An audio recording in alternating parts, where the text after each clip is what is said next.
kick off the recording. Mm-hmm. And away we go. So welcome everyone. We're 2 weeks in. It's been quite an eventful last couple of sessions. What with you having slain the Kraken and the Elder Brain that was piloting it like a zombie mech suit of flesh armor. Poured it away, and you chased it through the into the illithid chambers, deep underwater in. I was going to say in your world because we're not there now, then met up with a group of Githyanki who are basically at war, perpetual war with the illithids. And they're much more militant than you and very gung-ho. So I think you guys are a lot more cagey, a little bit more sneaky. So you sort of parted ways, saying, "Yeah, sure, we'll meet up hopefully, and come at it from two angles."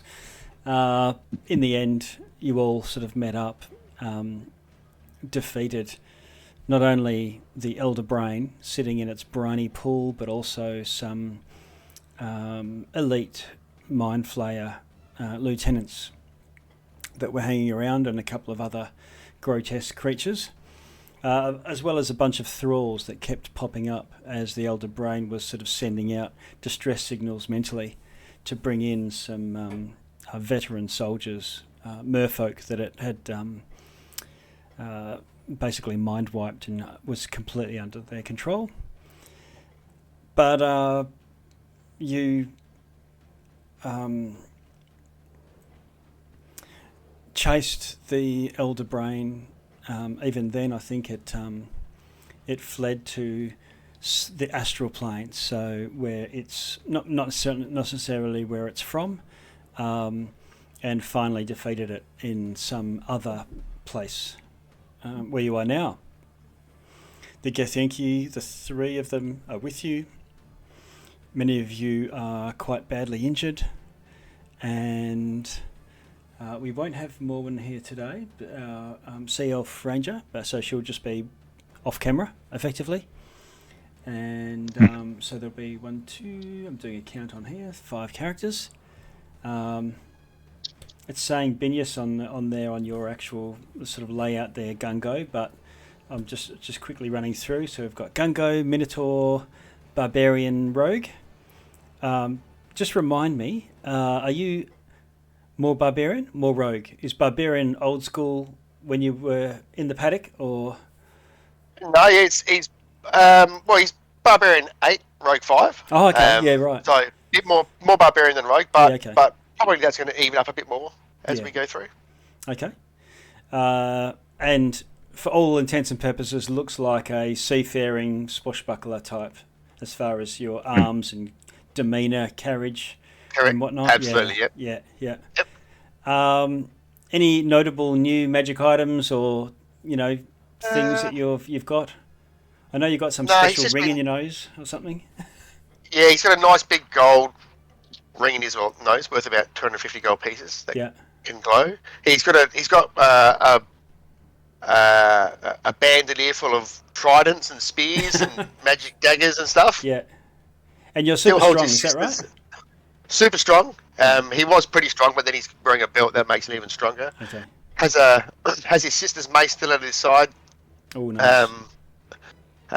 His handy temerity scimitar, and of course his new sandals, his new slippers. Oh. That he's been climbing up on the roof with. Right, the spider climbing ones. Yes. Yes. Okay. That's right. Yep. Alid, do you want to? So yourself, half drow, so a half elf, but half drow elf. Is that right? Or full elf? You might be on mute. And a blade singer. Can you hear me? I'm here. Yeah, we can now. Okay. Yes, that is correct. Okay. And Blade Singer. So I sometimes just wig out and think, oh, Blade Singer, that's a subclass of Wizard. fighter, or while it is melee centric because of the blade singing, you're basically in a whirling. When you're in Blade Song, you're sort of in some sort of whirling dance, a trance-like state. You can fight much better with a sword, and you know how to use a longsword. You've got a new longsword, yes? Yeah, so I specifically have a Moonblade Rapier, and it's the fancy schmancy one that records the names of the great warriors that have held it. Nice. And so far it looks like maybe my name is starting to form on it, but haven't made much progress. Yes, yeah, that's right. So I have an E on there. You're right. So wizards normally might have some sort of wizard mark. I think there was even old school, even in very early editions of D&D, there was a spell called Wizard Mark, and every wizard had their own sort of rune. Ranges. You mentioned this, I think. Yeah. So you could. I don't have a idea. Yeah, you can come up with your own rune sometime, or find one, and that can be your rune that shows up on this blade. But I think it was a session or two before you happened to roll a natural 20 and awaken its Vorpal capabilities, yes? Yeah, I'm still thoroughly shocked by that, and I felt bad for messing up Felwyn's suit. Oh, that's right. Okay, because you were fighting. It is what it is. Oh, you were fighting a demon, drow demon Yoklol, handmaiden of Lolth, and she had through to the end of the last session, Yes. sir. Hey, I It took a couple of rounds to fix it. The only legendary item you've found up to that point, Felwyn's walking around like in a Hulkbuster armor, and then a league comes and no, Felwyn, you weren't wearing it, were you? Of course.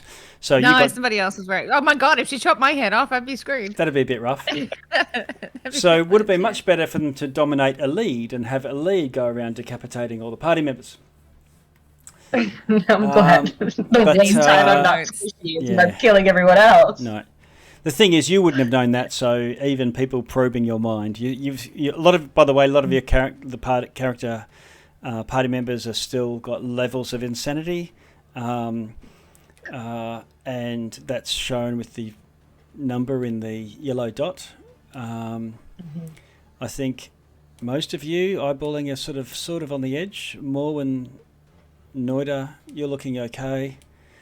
Gungo and Elric have got a couple of points of sanity yet. This is a currency you can spend if you choose to know too much. You can do it by throwing away some of your grip. Speaking of which, I've been doing some painting. See on camera here? Wow. Oh, wow. That's awesome. Oh. You fought this, I think, a couple of times That's ago. looking good. Yeah. Is Hydra. that the false Hydra? That is the false Hydra, yes. And crazy. It's bigger than mine. Yeah. Wow. Bit hard to see on the camera, but I don't what's just that false Hydra. What's that made from? So scary. I got it 3D printed. 3D I put the hands wow. pink. So cool. Oh wow! Look at that. That's You gotta love that smile. Yeah, it's good, isn't it? Anyway, nice. Is water under the bridge. So, Noida, Tiefling, with a bit of horn. Growing out the horns that he had been filing most of his life. Now, Okay. With the hectic life that we've been living in the last few weeks, I think they started growing up Nice. out a little bit. Okay. He's slowly finding his confidence. He had a little growth spurt, I think, last level up. And Divine Soul Sorcerer, is that right? Or am I completely off? Yeah, okay. Yes, Divine Soul Sorcerer, the follower of the Prophet, son to a paladin, who's on his own version of a vision quest, trying to accommodate his belief with his Finnish origins. Nice. Okay. And you've had, you've obviously you've found your groove and accepted yourself, you've been, all these racial characteristics you've been embarrassed or hiding from the rest, and now you've hit your stride. Felwyn, I guess your stride's a little bit shorter than this time last week? Yes. Having lost your armor. Well, my armor was a bit slower than me, actually, believe it or not, unless I was. So you just ran faster. Movement, and I still don't. Don't move very fast at all. Okay. All right. Full artificer armor. Smith, I forget the name of... Yep, little gnome. Look, about between 3.5 foot. Okay. 4 foot in her armor because it's a little bit platformed and the helmet's a little tall, so she gets a little bit of height there. She's very proud of that. You got lifts in your boots, do you? Yeah, okay. Yeah, because most of the damage wasn't taken by her armor last time. It was taken by the armor she wore over her armor. Yes, over armor. One big over armor. That was good. Felon just came on this adventure looking for adventure and trying to get out of the small town she lived in. She was done, and she wanted to do something more than make fishing rods for the rest of her life. You can tick that box. So she ran away with basically what she thought at the time was her best friend, but turns out they didn't really know each other that well, and it was just all... yes. Yes. Although you have gotten to know each other, so that whole best friend sort of thing has grown over the time you've been travelling. Yeah, but it was just like, man, this is weird. Yes. Yeah, there was some strange things. And anyway, Fallon's little gnome, red, curly, bright hair and all that, quite often tucked into her helmet because we've been fighting a lot. Okay. And you're fully encased in sort of artificer armour, which is your of your own making, punching with those gauntlets of yours. So many infusions on it and keeping me up. Okay. In that case, Elric, found your way to the astral plane. You're amongst the stars, Mr. Star Druid. That's right. And in a circle of star druids, he's the old man of the group. An old hermit who the stars told him to find his way. Met up with Morrowind at the beginning of the adventure and has been tagging along ever since as part of his mission. To after being a hermit in the forest for decades, looking for his people, he's now a circle of the stars druids who among the stars. Nice, and so you're in your element now. Exactly, more than he could have imagined. Yeah, and looking out these portholes, it looks like you're in a large circular chamber. It looks like it's almost not quite a copy, but a very similar briny pool type deal. There's this enormous 3 meter long brain, just sort of, but all sort of jelly-like on the floor. It has teleported here and then been defeated by you all. Looking at the portholes, you can see, now it's not like the night sky.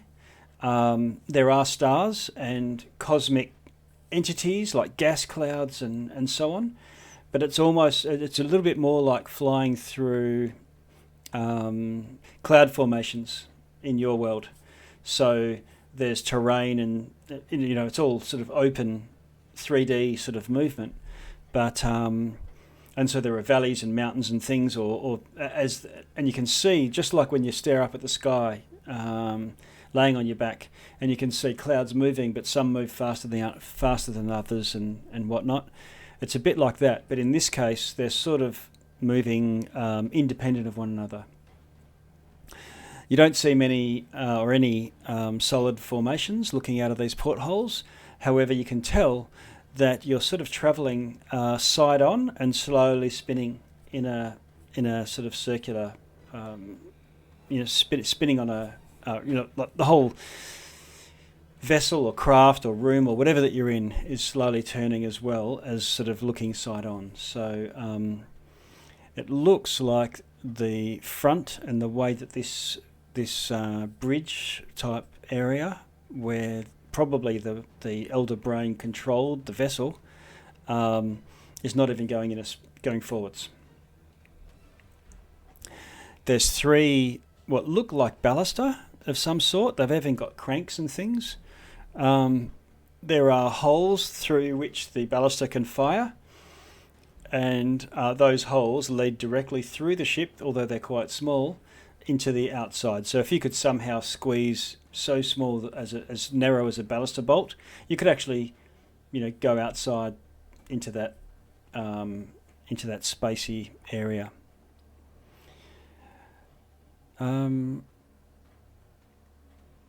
What do you want to do at this point? That's pretty much the setting the scene of exactly where you are and how you got to here.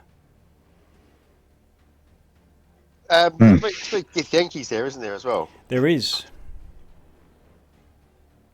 Say, hey, you, guess what? What's crashing, right? What the hell's going on? They said we are now in our native realm, the astral plane. It is a realm of thoughts and memories. Here you will neither that you will neither age nor require food or sustenance. That's nice. I quite enjoy eating. Yeah, yes. me too. It doesn't mean we don't eat, but it's not necessary. Oh, got it. Do you know how to move or pilot this thing? This craft is derelict, and we chased this elder brain through the cosmos over the last few months. Right. So this cosmos that you speak of, it's like a sea, like a water. I guess you could say like that, although it's 3-dimensional. Okay. Much like traveling underwater, but there is no real up or down until you get to a solid body, and then you'll start to feel gravity. If you try, you can actually. And he says, "Show them Rathak," and Rathak sort of lifts off the ground. Looks like she is magically sort of levitating. And she just sort of, in a sort of Superman, it sort of flies, but in the same way as Superman, not like a hummingbird or anything, and just sort of rockets over and lands next to you, Alid. Is she going to show me a panel or something, or? Ch3 talks to you, Alid, and says, think of yourself as moving. Think of myself as moving. And as you do, you lift off the ground. Good boy. Oh my gosh, this is Peter Pan. What is this project? Exactly. Believe in yourself. She says, Happy thought. She says the limits of your mobility is not with your oaken thews, and she gestures over at you, Gunko, but rather the power of your intellect. Oh, okay. Fallon's gonna go wide-eyed and then try it out. Trying to fly, go up and move, and see what I can do with it. All right. So you can also lift off the ground, and you can start zipping around like Tinkerbell.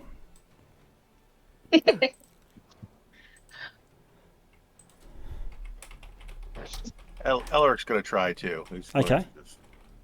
All right. He ever since his last level up, he's been able to fly in his dragon form anyway, but he hasn't tried it yet. But he's going to kind of experiment with this. Okay. Can you roll a intelligence check for me? What's your intelligence at the moment? It's +1. Okay. Yeah. So just straight intelligence. Yeah.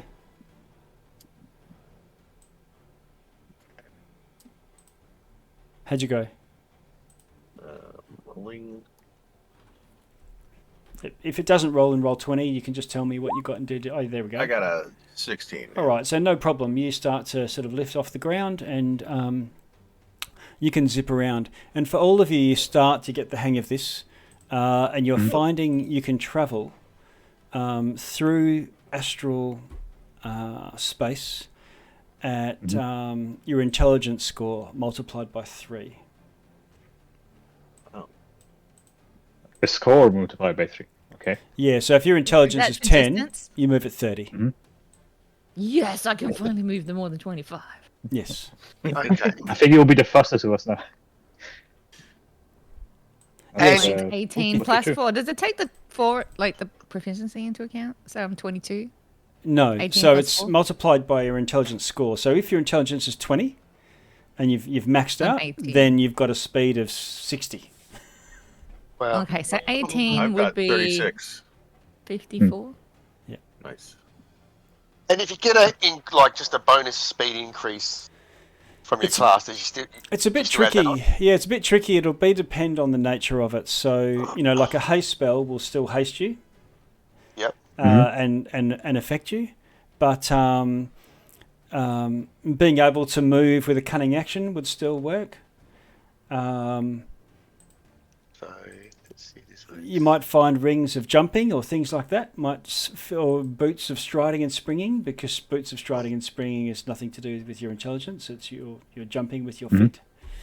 Yeah. So I mean, as a barbarian, 5th level, your speed increases by 10 feet while you aren't wearing heavy armor. Right. Okay. You still get that? Yes. All right. So my speed would just be normal anyway. That makes it simple. Yep. We'll give you the Alright. benefit of the doubt and call that as a barbarian, you are quick to act, despite your Doesn't intelligence. think about it thinks about it, but doesn't think about it too much. Like a tiger, like a tiger.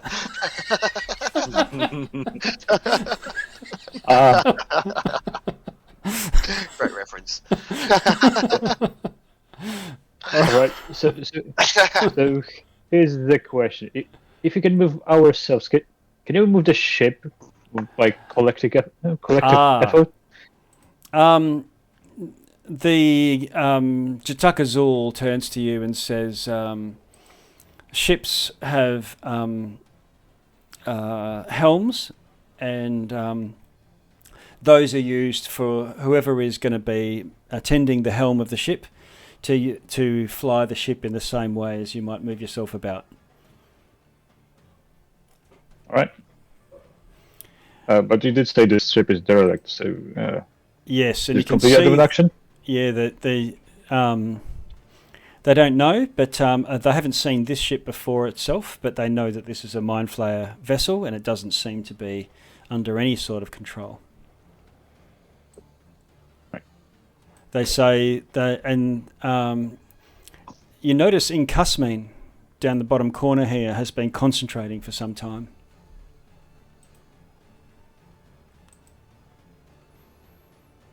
So which one is it? Down next to Elric. Okay. And it's at this point you hear some sort of doof, and something strikes, and the ground shudders, and you all do your Star Trek wobble. Grab the chair, grab the table, put your whatnot, as the camera shakes. Yeah. A lead. Engage proton shields. Yes. Full power is the fastest. Shields down to 10% at the lead side. A lead. You see this sudden slash go whoosh, and this cut appears right here next to where these baluster bolts are. Do I feel as if an airplane window's flying out and I'm getting sucked towards it at all, or do I just see it? You see it. No air goes getting sucked out, but you can see this light blue glow of astral space beyond. Okay, I'll call out. Looks like this thing's not going to hold on much longer. Yeah. How much would I know about how the astral plane works and spelljammer ships or anything? You're not sure. You can do well, let's go to initiative. Let's do that. I'll just clear the initiative order first. Hold on. We're going to try the roll. Let's try the roll. Okay, I'll test it out. See if you work. Gunga's just going to say to this guy before we start, is it safe out there?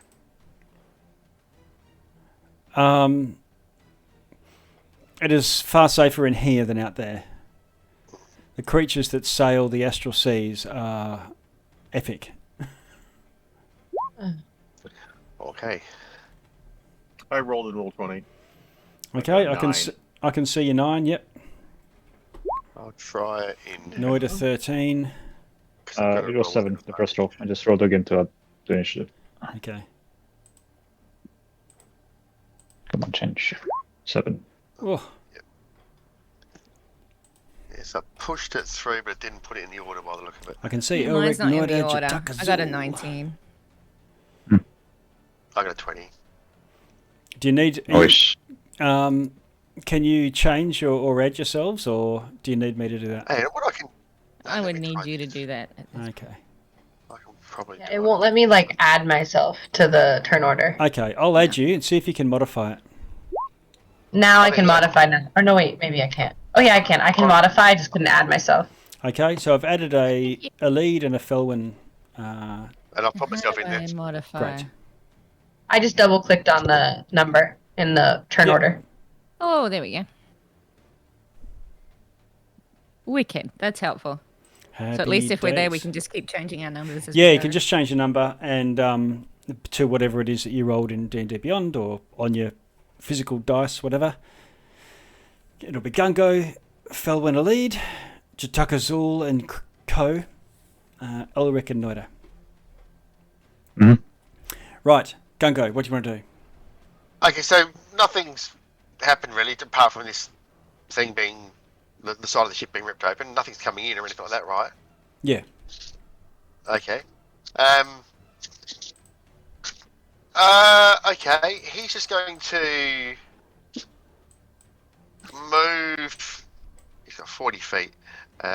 This thing in the middle. Do we have to move around it, right? That's the pool. Yep. Okay. It's crashed. No, you can move through it. That's right. He's going to move over to here, and this ammo. Could he throw one of them as a spear if Yes, he had to? it's a ballister bolt, Yeah, so you could use it as a spear. Yep. Yep. All right, he'll just pick one of those up, and if anything comes through that door, he's going to buzz the spear at it. Okay. Now, Elric, As a ready action. yeah. So that was let's see. How do I'm just flipping between things. Where are you, Felwyn? Oh yeah. Okay. So Gungo. And I've marked in. You should see some 6 red marks as there's like huge rents in the side.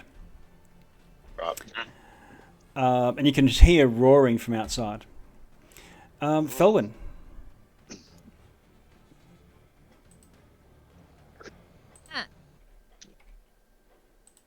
Are we in like the control area for the ship?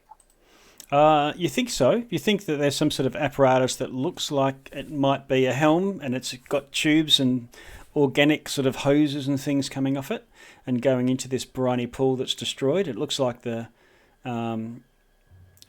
no signs of life from an Okay, so I magic just know emanating from it. nothing I'll do is going to work on that helm anyway. It looks Because like of it's dysfunctional. It's dysfunctional. Okay. Not really sure what to do yet. You could try, gonna you know, move. an action. You could try and do an arcana roll to investigate it, or Yeah, I'll do that. Because there's nothing really going on yet that I know what to do with. I just know, okay, we're in a strange place and yep. strange things is happening, but I'm not quite sure what. So I will do an arcana check and see if that pool's completely dead, or if I figure I could work out some way of jimmy rigging something. Sure. With it. Okay, you could do that as an action. It's like trying to fix a Tesla in 6 seconds. Natural one. I can't do shit. Okay, right. So you're Can't familiar do with nothing. carburetors and fuel injection. And Yeah, and I'm just like, oh, this is beyond me. This has got tentacles. I just throw my Okay. hands up and walk away. Oh my goodness. Okay, There was no effort even made with that. all right. A lead. I'm also kind of not sure what to do. I wonder, is there any way that I can tell if we're going in a specific direction or if we're speeding up or something? Yeah, you can do a perception, because that's what you're Okay. effectively trying to do there, is detect Yeah. differences in movement. Okay. Let's see how this goes. Tell me your rolls once you've got them.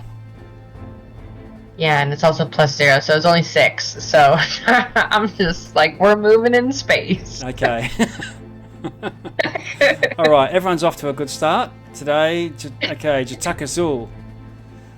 In Kusmin, calls out in some sort of strange language. It's Githyanki. And moves over to where these rents are, and seems to be waiting expectantly, and same with Kathruk. And Jatakazul moves over here in a whisk, in a flash. Now they move super fast. Either they are super intelligent, or for some reason they're natively able to think themselves around as like riding a bike. They've done it from birth. Let's see. Oh, okay. You hear this. 3 more rents appear.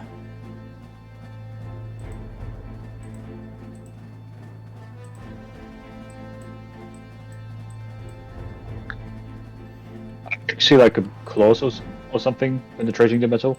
Yes. You get another 3 come through. And they're at the top and the bottom of where the last ones were, sort of making a giant X. And then you see these black talons, maybe 1 or 2, 18 inches or so long, come through the hull of the ship. And then they grasp and curl. And then it's boosh, and it's like grabbing and lifting up a manhole or something. But it just tears away the side of the ship. Badass. Yeah.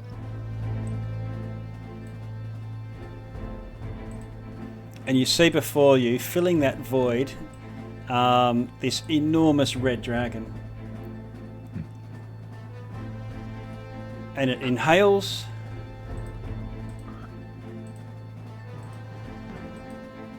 And breathes this enormous cone of fire.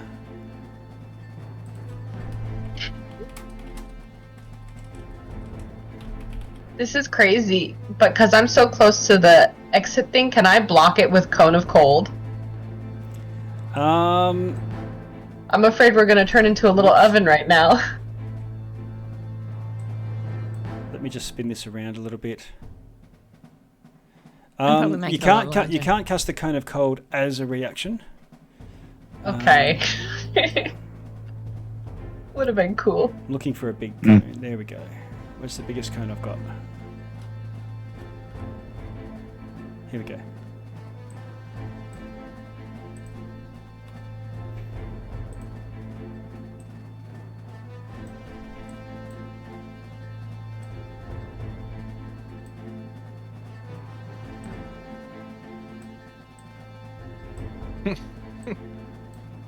To get flambéed.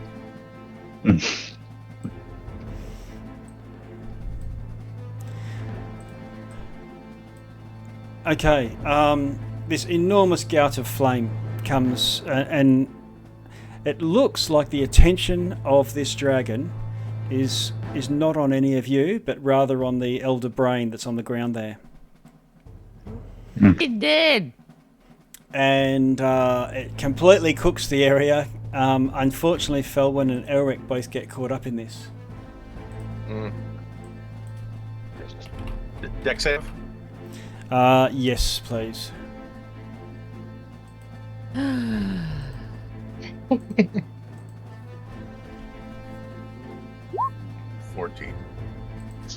Oh,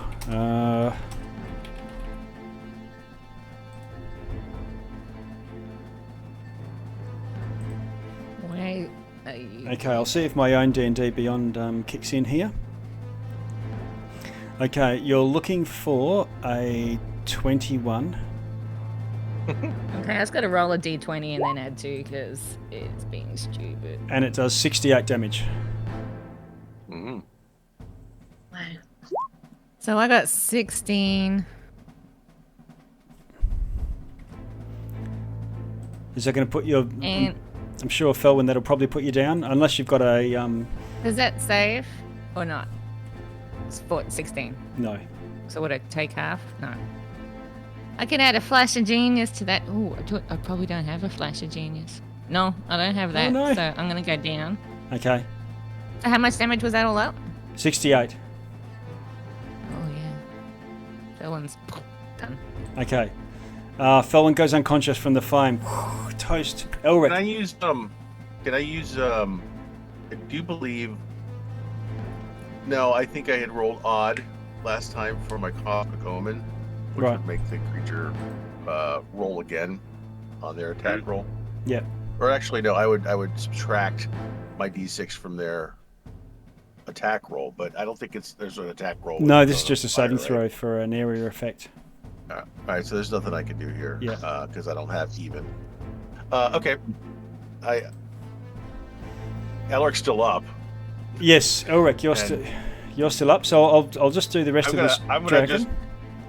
I'm gonna immediately turn around and catch all that fire on my back, and I'll see Felwyn just fall over. Yes.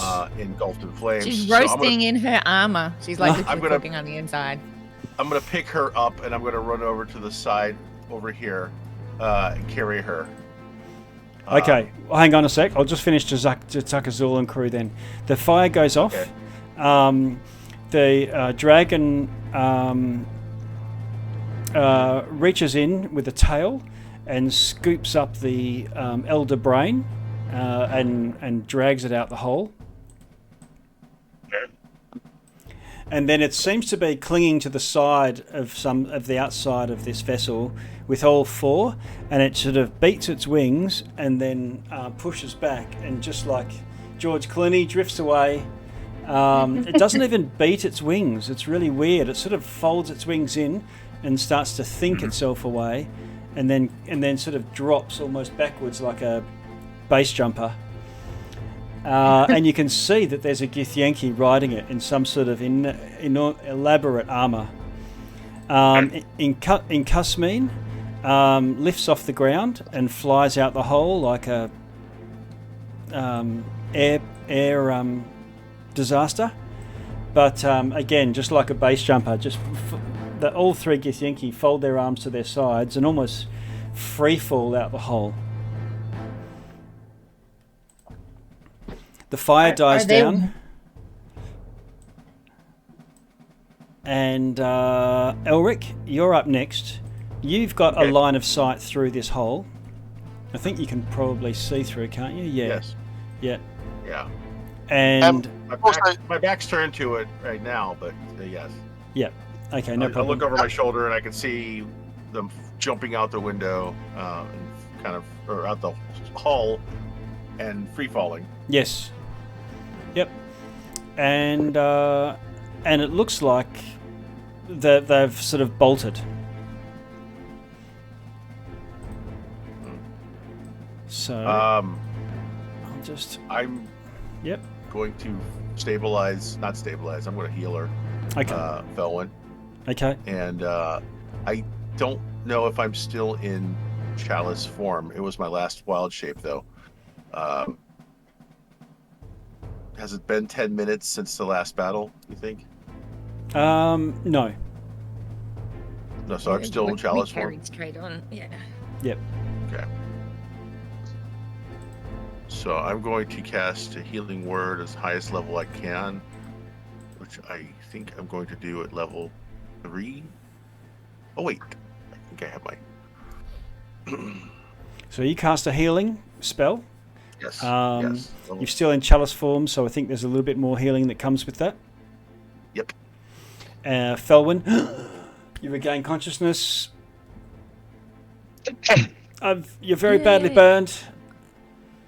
How much healing do I get from that?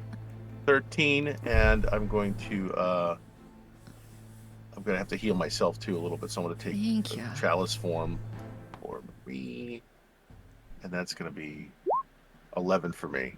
So I'm back a little bit, and you're back a little bit. So we're both at least stable enough to be able to move around. Helmet, and you can literally see like chars and smoke and like. And then Elric's going to say, should we follow the Gungo? And the rest of you guys, should we follow? Follow where? Are they wearing like helmets? Can we breathe? That's my concern. Yeah, they're not wearing helmets, and you can see a 15-foot wide hole in this ship, and you can breathe normally, Elite. I guess I'm gonna run up to the edge and see where they went. Okay. If I can. Just basically get as close as I can to. Okay. It looks like the you also notice passive perception that the elder brain, where it fell, it actually had belongings of sorts, and they were all dropped when the elder brain dropped, but under it. So by lifting up the elder brain and dragging it off, there's some stuff there. Loot. Yeah. What loot we get? Loot. In the ship, inside the ship, still. I don't want to know what other brain uses for a pocket, but I'm glad No to way, find. wearing it's just like poop, it pooped out. Are you kidding? They've got all kinds of folds. Yeah, cranial folds, It's grey true, matter. cranial Yeah, folds. It probably stuff tucked things in in there. somewhere. Yeah. The Soul Kai. Elric, you go Probably. over to the side and you can see that it looks like these Githyanki are rocketing away at 90. So it's as if they have an intelligence of 30 from at least from a movement perspective on the astral plane. But they're not going in a straight line away from you. It looks like they're, like a jet that's sort of curving away, Top Gun style. But you've got it together with the nature of the way these things work in the stars, that they are actually travelling in a straight line away from you. It's just that your vessel is spinning. Do I get the feeling that I think we said this last session, that the vessel we're on now is kind of out of control? Yes, and as it spins, it starts to spin, and you're looking through this hole, and you can see that it seems to be accelerating. You can feel that it seems to be accelerating, and directly forwards in the direction that you're going comes into the view of through this hole, and you can see what looks like asteroids that you're heading towards. A huge landmass. In fact, I say asteroids because it's a number of land masses, all loosely sort of joined together with these strange tubular structures. Mm-hmm. So, Elric's going to turn around. Everybody says, "I don't know where we should go, but we can't stay here. We should follow Are we still them." in initiative, or are we just doing? We'll move down to initiative. I think Elric relays what he sees.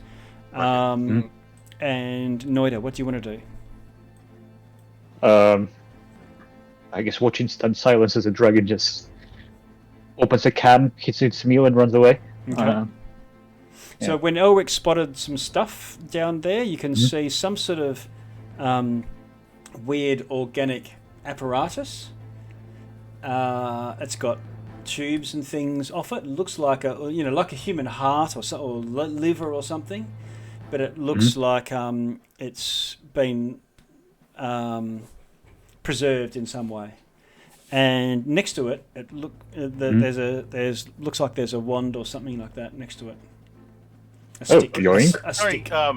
Anthony, is this down where the outside the ship, where the Elder Brain fell, or is it in the ship? No, in the ship, like right Lifted here. them Like over here. That's what I thought. Okay, all right. I'll put the X. I'll look over and pick the wand and poke the organic thing with the wand. Okay, all right. The organic thing looks like it's got tubes on it, and each tube has got. There's a couple with suckers, and you can roll an Arcana check looking at these two things. All right. Arcana, here we come. Let's roll. 15. Okay. All right, so you pick up the wand and you feel a wash of love and peace wash over you. You feel like you've had some sort of, what do they call it? An epiphany, a mystical experience. You have a greater direct connection with Morrow right now. Amazing. The wand chooses its sorcerer. Not Morrow. Who was it? Is it Morrow? I forget now. Your god. Yeah, it was more. Yeah. And so there's some sort of this thing has sort of awakened some sort of spiritual connection with you. Do me another one for the cerebellum. The same 15. All right. It looks like a organic USB drive. Yeah, I'm gonna leave that to Powin. That's very exposition. So it's more like a journal or a recording or something, but it's mental. It's metal, mate, like Harry Potter. Everything's mental. And the two suckers would go on your temples. Or wherever. Yeah, not touching that. Okay. All right. Rule number 1 of space travel: don't touch any wet organic things. All right. Well, let's move out of initiative now because there's nothing, no threats right now other than the threat of crashing.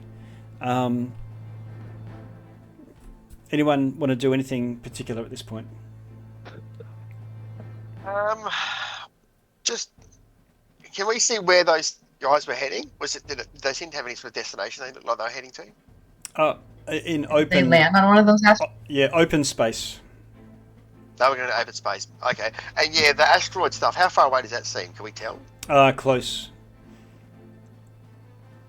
So it looks like closer? As you're getting closer, let me. I'm going to move you guys to another map. I'll just gather you all together.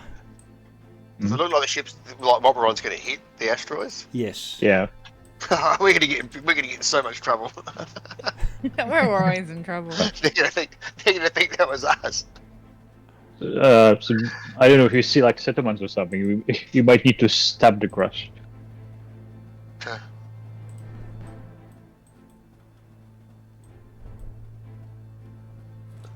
So I don't know. You should be able to see this because I've got a token for the party here. It's all black. Oh, boo. Yeah. Can anyone see it? No. No. Maybe you need to add the token to like our journals or something. Okay. I see a ping, but there's nothing there. Okay, that's all right. Yep. I'll can fix that easy by just. One sec.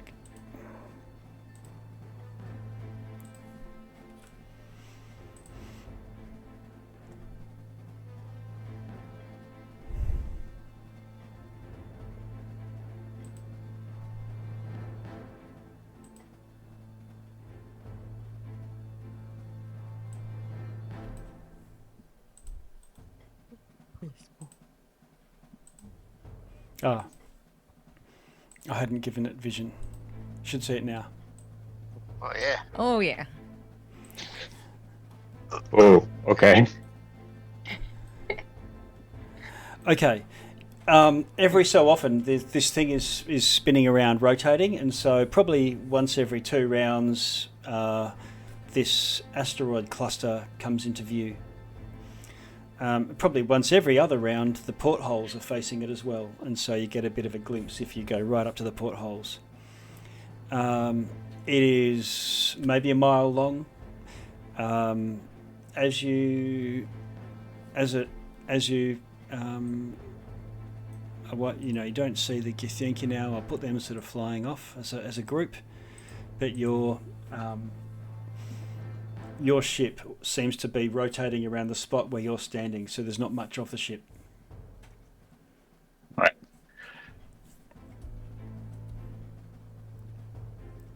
Since we still have our cool little flying abilities, should we leave the ship and kind of hang back and let the ship keep going forward so that I am thinking that sounds like a front good of it? idea. Yeah. Just so we're I not don't want to in front be of on it. this thing when it hits that. Yeah. I'd rather be Exactly. watching from the outside. No. I think that's the first we step. can't see anyone on there or anything like that? Any movement or people or... Try and do a perception for me, Gungo.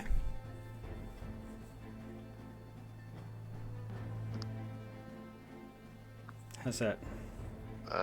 What did I get there? 13. Okay.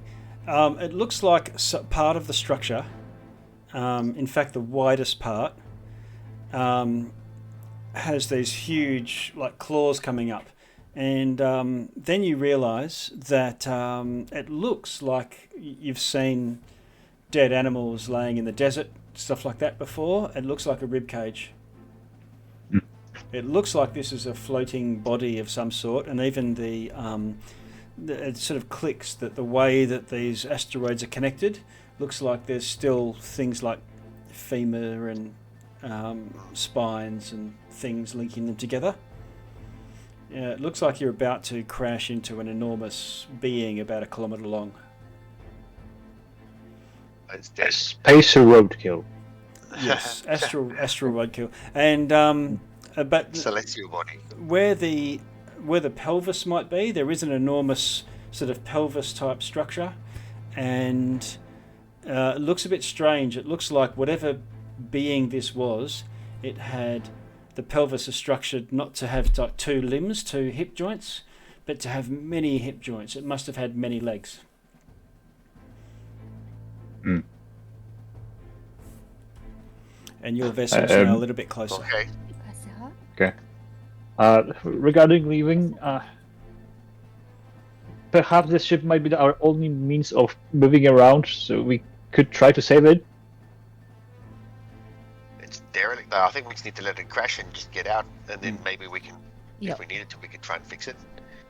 All right. Maybe just like when we're about 100 feet away, jump out. Okay. Yeah. Yep. Can we have another? There's nothing else left on the ship that's worth salvaging, is there? Well, there's still that little. Or Felwyn, have you got the little organic? Yeah, I'll grab that thing? tentacle USB stick that I can mind read later or something. I'll look at it for a while and probably have to have a few drinks before I put that on my temple. But we'll see how it goes. Okay. You get a couple of 100 feet away. This thing is hurtling through space. It's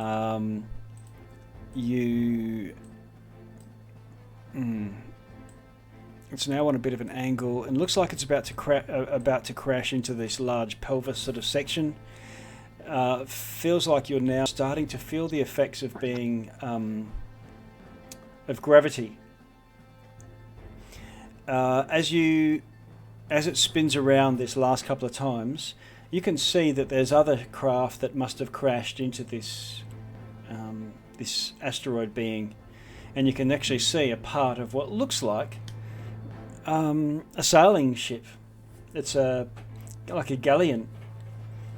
And Freaking Vikings, they're everywhere. And so everyone's going to pile out.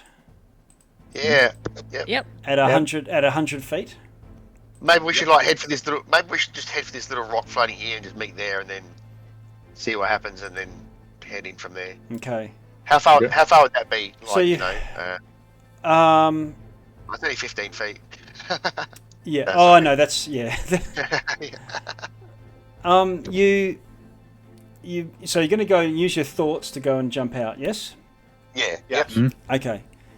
So you let's see. Can I get the party rolling initiative? I'm just going to clear the initiative tracker again.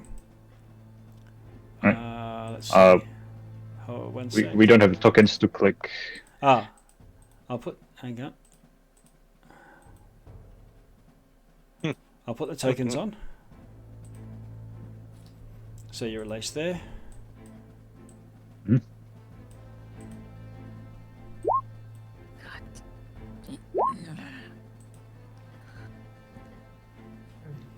And I'll my have to rolls just be constantly so bad. Yeah, I'm gonna roll twice. So I guess. Eller's just gonna go for it. He rolled a 21. He's ready. He's ready to be among the stars. So. Take me. Okay, so I'm seeing an Elric 21, Noida 11, Gungo 8. No, I got 9. Felwyn 5. 5, okay. And a lead 10. Had 10 and a lead. is, so I've got a 5 and a 10. Ooh, okay. I'll type it in. Yeah, go for it. Cool. So, and what did I roll? That's the important one. 9. Ooh.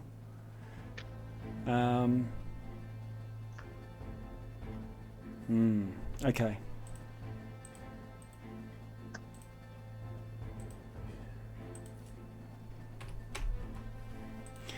Right. Sorting, descending. Okay, so 21. Elric, you evacuate the vessel and then sort of hovering there like Homelander. Noida, you do the same thing. Because it's sort of like trying to jump out of an airplane in parachute before it crashes. A lead, you do the same thing.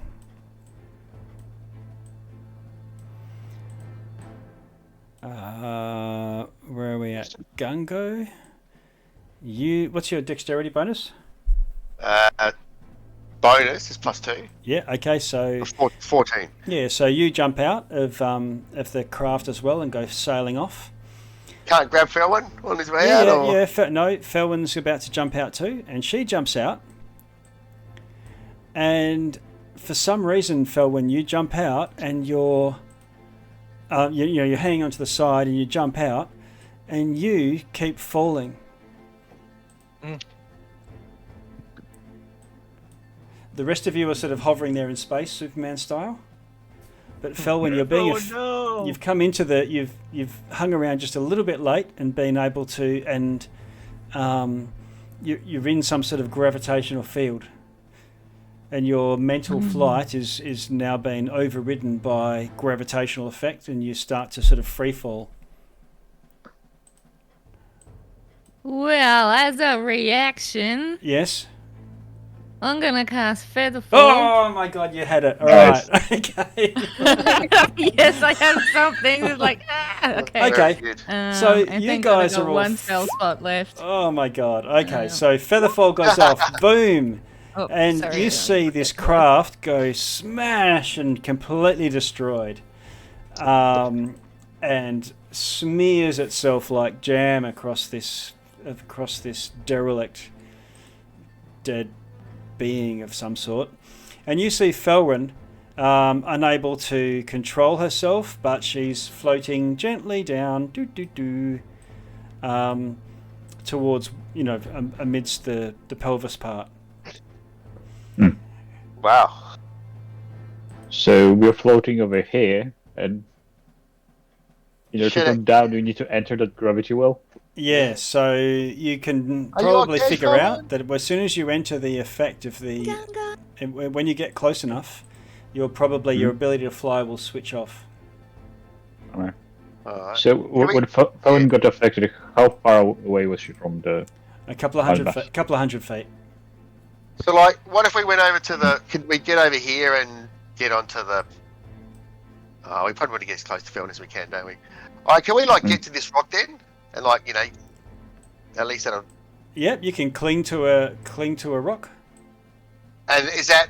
We're feeling gravity when we get to there yet, or...? Not yet, no. Okay. And how far down is it? Can we see? A couple hundred feet. A couple of hundred feet. You're at this rock is sort of at the limits of the... Probably what some of the other ones you're seeing, they're outlying, are probably... It's not all to... What do you call it? To... correct ratio, like a map that's slightly out. Yeah. Right. So Well, I don't know what's our next move, but maybe a nap. Felwyn would love a nap right now. We need to find somewhere and have a rest. sleep right here. Yeah. Right. Clicking on. Well, I mean, what if we could get him close to that hand? I mean, it's going to be the same thing, I suppose. Gungo's just going to get... He's still got that spear. Yep. That he was going to throw at the Yes. whatever came through. He's going to throw it over like this way. And Okay. see what happens with it. So the hand is much less mass to it, and really once it gets to quite close to the hand, does it start to, get curve in and and spear in towards a hand clearly affected by some sort of gravity. You could probably get to about 50 feet before, it'd be like a 50-foot fall. Yeah. Well, Just so we know, I can dimension door myself and one other person up to 500 feet. Okay, so you can. So I can get down there with someone, but let's wait and see what everyone can do. Okay. I have an idea. yeah. I have 50 foot of rope in my backpack. Yeah. How about everyone else? If you can combine the ropes and basically throw them, at some point the gravity will pull the other end, so we can stretch a rope between this rock and the land. I've got I got 50 feet. Yeah, I've got rope. Am I hearing any of this, or are they too far? No, too far. Too far. Okay. Hey, did you say you can fly, Elric? Yes, I can fly, and I'm going to transform my my constellation form to dragon form, and now I have flight. Okay. So I probably have a little more control over the environment in that form. Probably take the rope with you. I'm not saying anything. I'm all the way down. Well, I'll fly. Why don't you just use your cloak to get down, and I'll just get down myself. Yeah. Because I can also cast fly if that works that way. Can you target more people? Yeah, if I cast it if I cast it above 3rd level, I can pick additional creatures for each slot above level 3. Right now I could do it at level 4 and select 2 people. That'd be you and. And I could also do my dimension door to get all 4 of us down. Yeah. Okay. Have you got the spell slots? Because we haven't rested or anything. I do. Okay. I have exactly 2 left, so I could use those 2 for this. Okay. I mean, we don't know what's down there, but... Well, we know Velvin's down there. And yeah. We might need to fight her. Elric's down there as well. Right. And it was about 100 feet here or 4, wasn't it? Yeah. Alright. Well, if it's 100, we got our ropes. Yeah. Okay, try and climb down the rope then. Okay. So Gungo, it'll be 3 climbing checks. Alright. Yeah. For the first one of this, I will give you a slap on the back with a guidance. Okay. Okay. Thanks. How are we doing?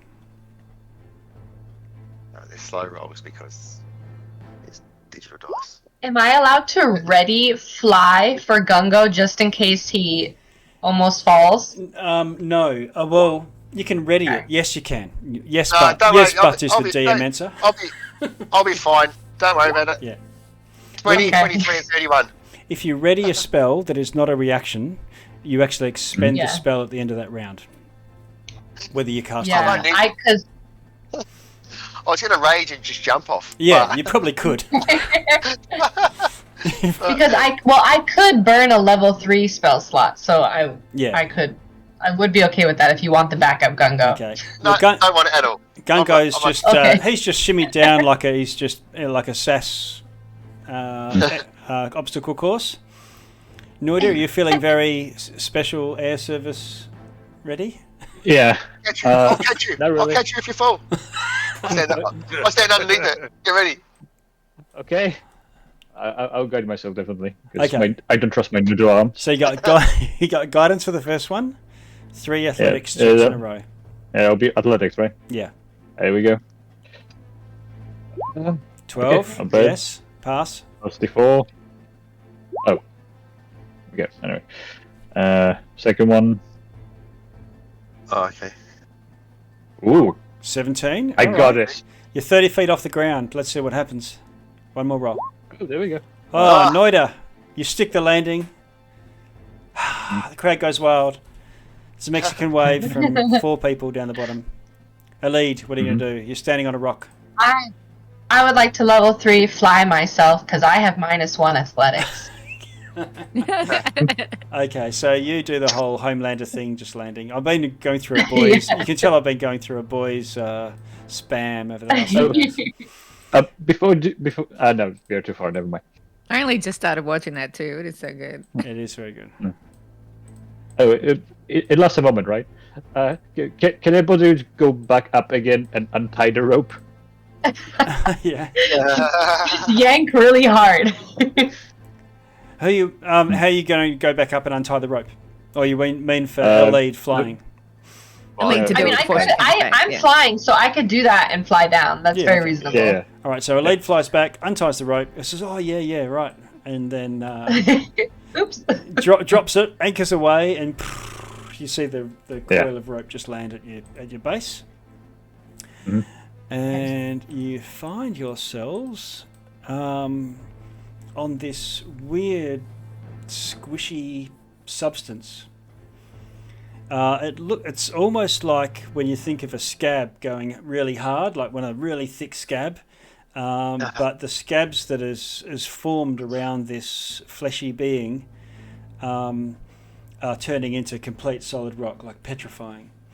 And there's probably more rock than there is flesh, and the flesh is sort of dry, but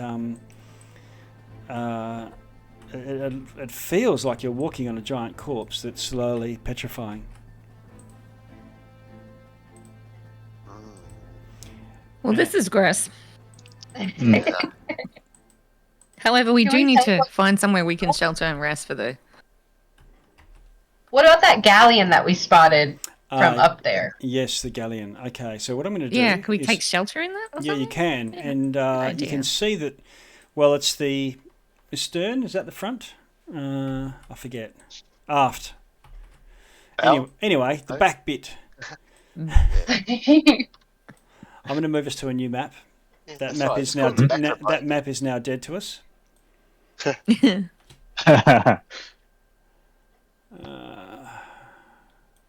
we are.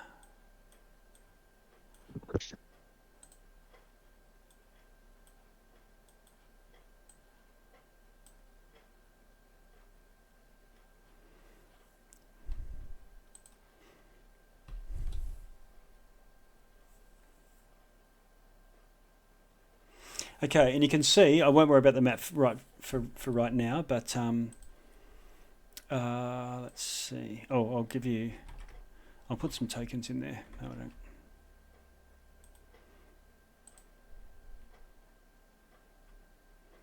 Okay, should see something there now. Yeah, we do. So what you're seeing there is just to get an idea of what's this stern segment that you can see. It's probably 3 layers of a ship. Of course, you can't see inside it, but it gives you an idea of what size piece you see. So you've sort of landed on this sort of fleshy stuff, and you can see the stern of the ship, only 50 feet or so away from you. There's what remains of a mast poking up from that part of the ship, and even some sails, some ragged sails. Check it out. Yep.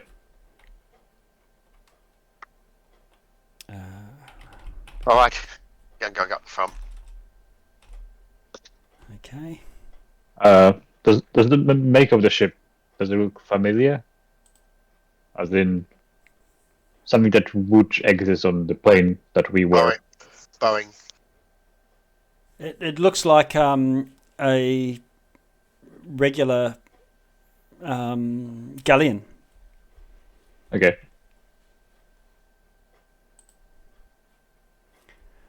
Okay.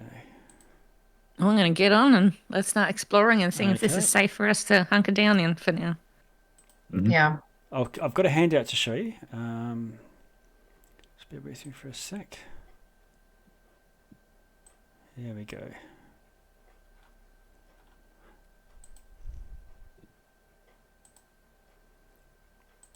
Oh, just have to edit the visibility.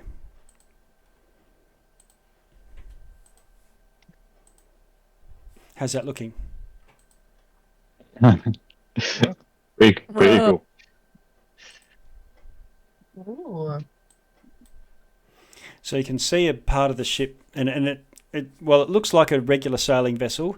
You can see from the obviously you wouldn't see regular ships underwater, but there's these long like wings angled coming out from the bottom of the ship. Mm-hmm. And there's these stretches of structure, like someone's pulled this being apart like taffy, and you can see, about 800 feet away, 800 yards away or whatever, another piece of ship, and way beyond there's a bit of a glow, and the front part of the ship, so that's sort of speared straight into the asteroid. Can we just get down underneath the ship?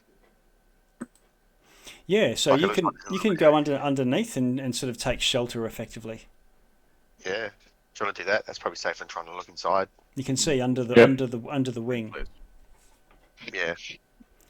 As you're flying a lead, you could see that on the top deck of the rear piece of the ship that's closest to you all, there was at least one or two humanoids walking around on the ship. Yeah, I was going to ask if I could scout, so perfect. I will tell everyone that. Okay. We're not alone. Yeah. Can I tell the humanoids? Obviously, I'm assuming humanoid in stature, but can I tell what species they are? Anything else about them? Ooh, can you roll a perception for me? Yes. This is as you are flying back and forward, back and down, because you weren't as worried about your life in that sense. Yeah. Perception right here. Yeah. 14. What was it, sorry? 14. 14. Okay.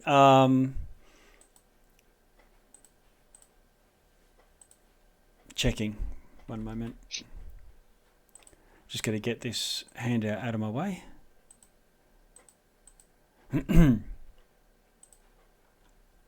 Looks like a Githyanki, same as those others that you just saw, but this one has a tricorn hat and a long leather coat. Okay. I'm not going to keep flying around because I don't want to risk getting spotted, so I'll fly down with everyone and share that info. Okay. So everyone, Aleda's come back and said she spotted a Githyanki on the top of the deck, which you guys are sort of hiding underneath. Yeah, let's just see if we can stay hidden from him. Yeah, let's just. They don't seem to be the calmest species. We'll remain quiet. Yeah, the ones that you saw were in this like silvered ornate Baroque armor, and this one's in a sort of leather coat, tricorn hat. Looks like they sort of belong on a galleon. Yeah, screw that guy. You'll be safer in the ship, he said. You'll be safer in the ship, he told us. And then the freaking dragon shows up and breathes over everybody. Find him and give him what for? Yeah. Elric, you can see a star in the distance that's curious. It's erratic, almost as if it's getting brighter, and usually they twinkle, but this one seems to be sort of moving slightly from side to side. That's interesting. I'll point it out to everybody. That's not supposed to be there. That's different. Hmm. Mm. I would venture to guess that was something that was moving. Like a ship. Well, maybe they were always moving. Just from our place, they were so far away, the movement was imperceptible. Mm. Can you do a wisdom saving throw, Elric? Yes. Gosh. Nice. How'd you go? 23. Okay. Very good. All right. So you're watching this sort of dancing star as it comes closer and closer to you. Okay. Anyone else doing anything at this point? I think we're just trying to get into cover, aren't we? Yeah, you're in cover.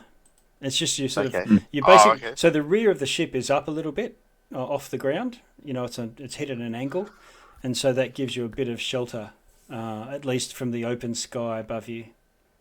Do we think we could rest here, or does it look like we can see? Well, maybe. It's sort of like, it's not quite forming a cave, but it is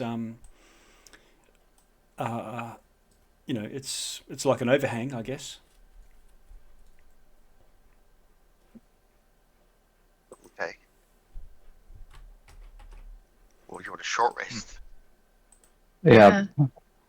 We should catch a breather before we talk to GIF pirate. All right, so you hunker down and grab yourself a bit of rest. What I'm going to do is use those 2 straight lines of the shade that you're seeing of the area, where, like down in here. If you want to hunker right to the very, back into the cave, like Gungo, you would be there, right down in the corner. And I'll draw a bit of a line to show with freehand. This line is sort of covered up, gives you a bit of shelter from directly above. Cool. So the rest of you put yourselves where you want to be, and you're just going to sort of hunker down and try and take a bit of breather, get out some beef jerky, whatever.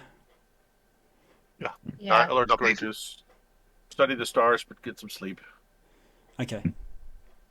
I don't think we can try to attune to that wand that we found earlier. Ah, yes. Okay. What about you, Felwyn? You're like dangerously dead. So I think Felwyn said she had to take out the dog. All right. So what I'll put Felwyn right down into the corner and Gungo forward a bit. And Elric, you're sort of. Gungo would be towards the front. Yeah. Okay. All right.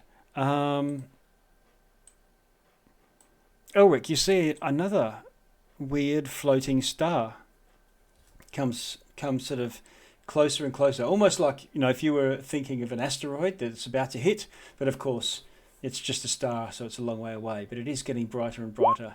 Unless it's going nova, you would know that that's also something that you would explain why a star would get brighter all of a sudden.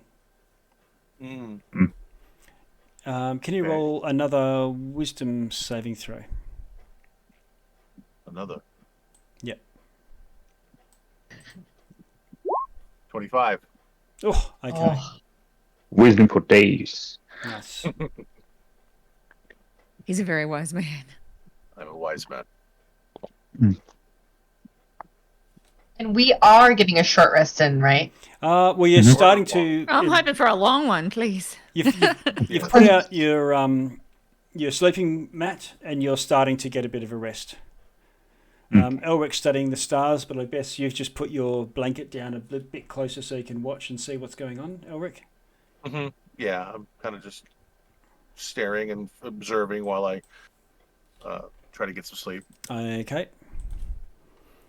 I don't know if Felwyn is here, but I did spot a couple Githyanki on top of the galleon that we're hiding under. Oh, okay. We're being discreet. Yeah, so no working on armor right now, please. No, Fallon just wants to sleep. She's got like 13 hit points. She wants to nap. She wants serious Z time. I'm at 16. I'm hurting, and I'm out of wild shape and spell slots. I need a long rest. Yeah. I think I got 1 spell slot left. Yep, there's nothing in the tank. But I'm not going to hit that long rest button until Anthony says we can. Yeah, don't do it yourself. Yeah, I think we did. Technically, we did our long rest like an hour ago. Yeah.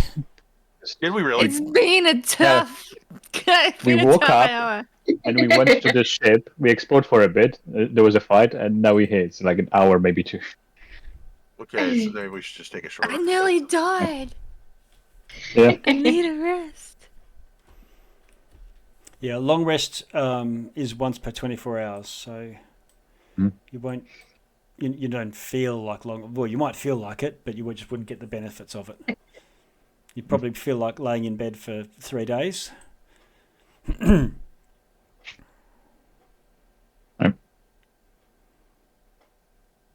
Okay.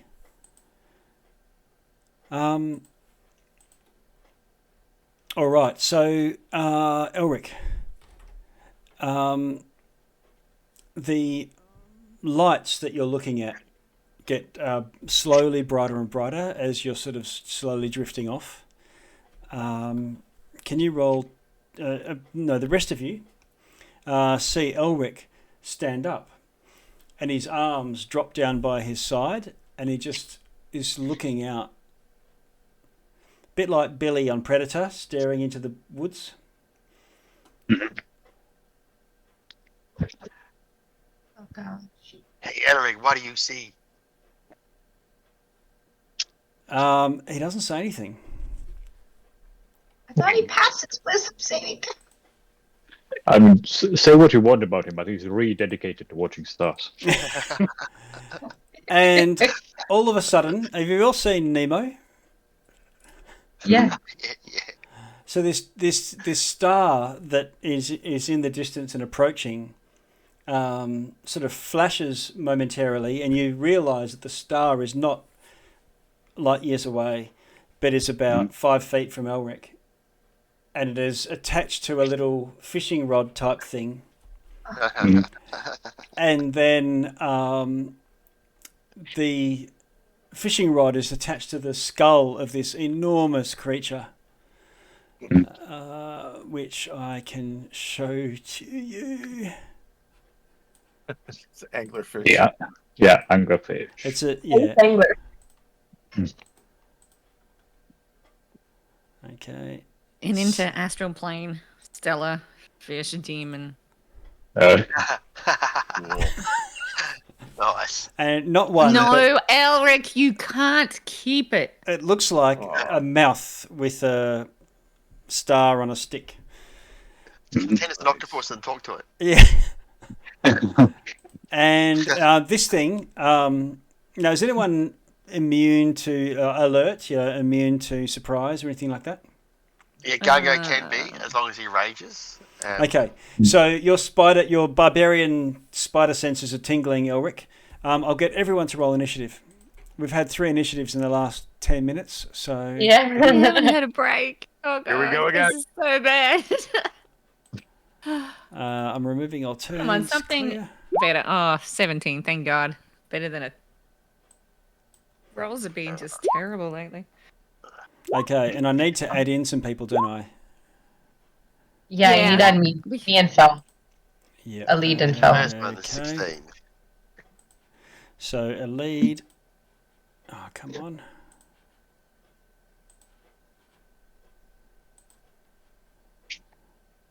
Seven. Wow. Here we go. Now I should be able to pick you. I don't want to. I rolled too good. I don't know what to do. Oh, I'm on the wrong screen, that's why. Okay, here we go. A lead, add turn, and Felwyn, add turn. You should all be able to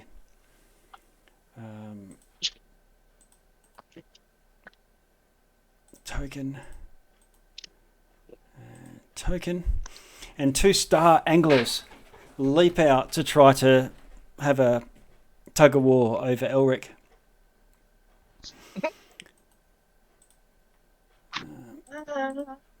Wow. They're like intellect devourers, but they're attracted to my high wisdom rolls, so Yeah. they're following after me. Okay, but they are slow to the jump, but they are going to get the jump on some of you just from leaping from... cancel. Descending. Okay. A lead, surprised. Felwyn, surprised. Gunko. Spider Sinkers, do you want to rage? Yes. Okay, you've got a rage up your sleeve. Okay, go for it. Got a couple left still, so he'll use his rage. Okay. He will. He'll probably have his spear with him. That's what he's normally got next to him. So he'll just chuck his spear at that one. This one here. That one Okay. closest. I'll give them dots so you can say which one you're going to do. There's Mr. Red Okay, so Mr. Non-Red. and Mr. Blue. Okay, so you're Mr. going Blue. for the blue one, yep. Yep. So 24, I assume, would be a hit. Yes, that hits. He'll do 11 damage to it. He was in. Okay. Run in. He'll run into here. Try and get in between this thing and Ellery. Okay. And pull out. Temerity and hit it one. Once more. Yep. So that'll do 16 damage to it. Okay. You should see health bars. Yes. Okay, Yep, I great. can see that. So it's going down a little, but they're big. Yep. They're chunky. And one more thing. Oh no, he didn't do it then. Yeah, okay. That's him done. He raged as his bonus action. Okay. All right. In that case, we'll move to a lead. So I'm just going to 1, 2, Gungo, and then the Star Angler goes. Unless so, one Star Angler is going to go to you, Elric, having Gungo being interposing. Oh my God. Okay. It's going to try and bite you. Where are we?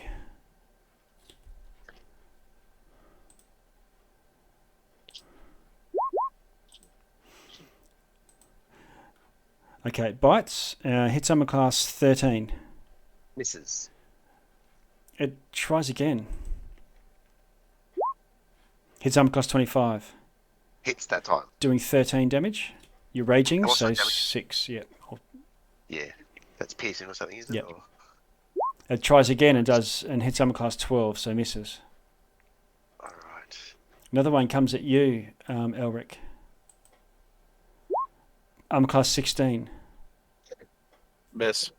I've just better check this this charm that you've got. Condition. Uh-oh.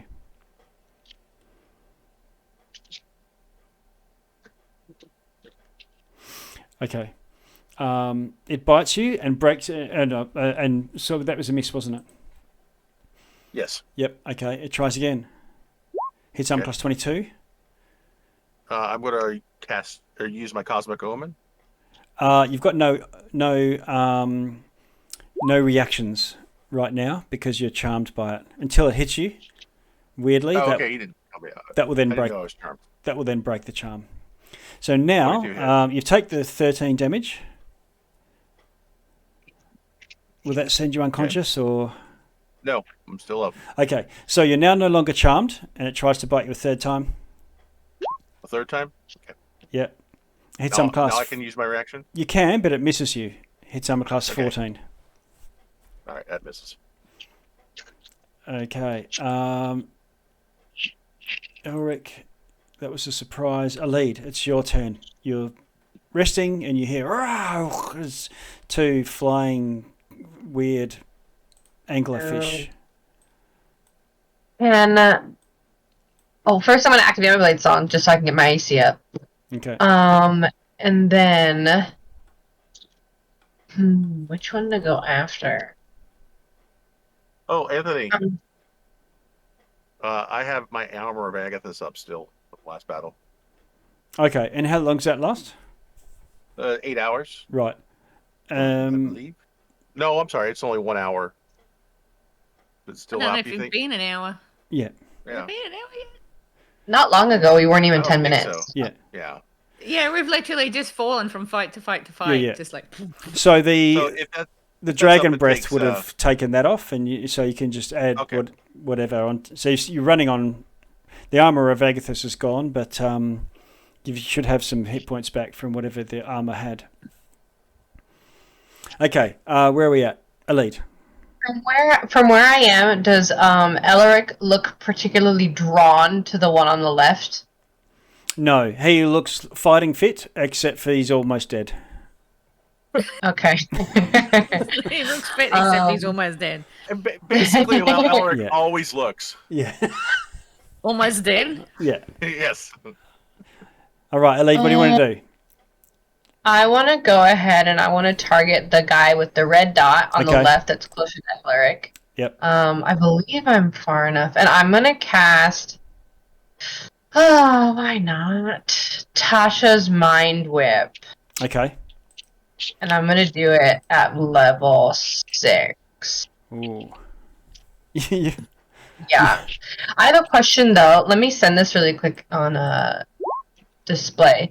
It says that when you cast this using a spell slot at 3rd level or higher, you can target 1 additional creature for each slot above 2nd. Yep. And they must be within 30 feet of each other. Are these guys within 30 feet of each other? You could upcast it by 1 level and from make it a 3rd level spell and then target both of them. Yeah, I'm gonna go ahead and make it 4th then, because it's 3rd level or higher. Okay. I'm gonna do it at 4th just so I can keep that 6 for a little bit longer. And I want the left guy to be my primary guy, and then I'll have my right guy be a secondary. I don't know if it really makes a big difference, but all right. Go ahead and do it. So intellect save 15. Ooh, okay. Intelligence. How smart are these fish? Oh, it doesn't do a lot. Okay, one rolls a better than nothing, Ellie. 6, and the other one gets a 3. They both fail. Okay, so then they'll both take 13, or should I roll twice? Yep, and that's fine. It's just a 13. Minus 13. Okay. The important thing is that it can't take a reaction at all for until the end of its next turn, and then on its next turn, it must choose whether it moves, gets an action, or a bonus action. It only gets one of the 3. Nice. Okay, so it's sort of like dazed. It's sort of punch drunk. You just mentally punched it in the side of the head, in the temple. Okay. Yeah. Any movement you want to do? I already used my bonus action. I'm just gonna move up just a little bit, just right here. Okay. Felon. Yeah. And I'm finished. Back in the corner there. Felon is going to be like, oh, geez, I'm not even supposed to be here today. And move up to this one. Left. In my bucket. I don't see a health bar for the red guy. Oh, don't you? I'll make that visible. No, only for blue guy. No problem. Oh, yeah, I don't either. There you go. Okay, so he's the blue one is more damaged. Definitely more damaged. This guy... Maybe instead of moving there, I'll move up towards the more damaged guy. Mm-hmm. So just ignore me having moved there. I'll go to move that one. And I would have chose that if I had seen that health bar. So I'll use that. No worries. And then I've only got 1 spell slot left. I'm going to keep that for now. So I'll punch him. Okay, fisticuffs. Yep. Okay, let me see if I can get it to actually roll. Roll. What do I do to get you to roll? I hate you beyond 20 right now. Okay, it's 1d8 plus 4, so let me just... No, that can't be right. It'd be a 20 plus 8. So let me roll a d20.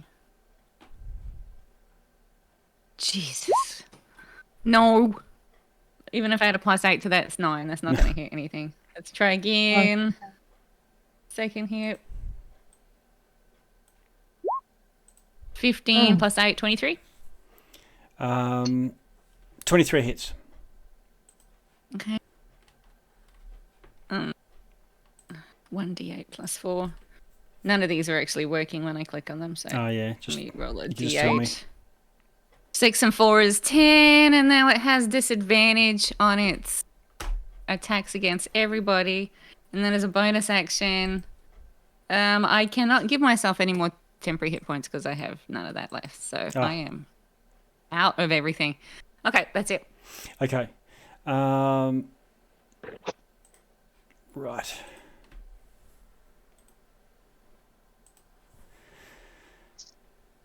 Who's next? I think it's you, Gungo. Yeah. And we haven't got any music, Anthony. I reckon we're missing something. You're missing some danger music, I think. Yeah, I think so. I'm gonna. The danger music should not have stopped. Yeah, it should just be danger this whole time. Exactly. Okay. All right. So Gungo's going to. He's going to recklessly attack this thing. Okay. Oh no, he's not going to. He doesn't need to recklessly attack it. He'll just attack it normally. 28. So 28 hits. He'll do all of that damage because Melwin's there. So 26 damage. Whoa. Huge hit. Hit it again for another 15 damage. Hit it again for another 15 damage. That was his bonus action he was doing that with. All right. And then I kind of feel like it's the right thing to do. He'll move over to...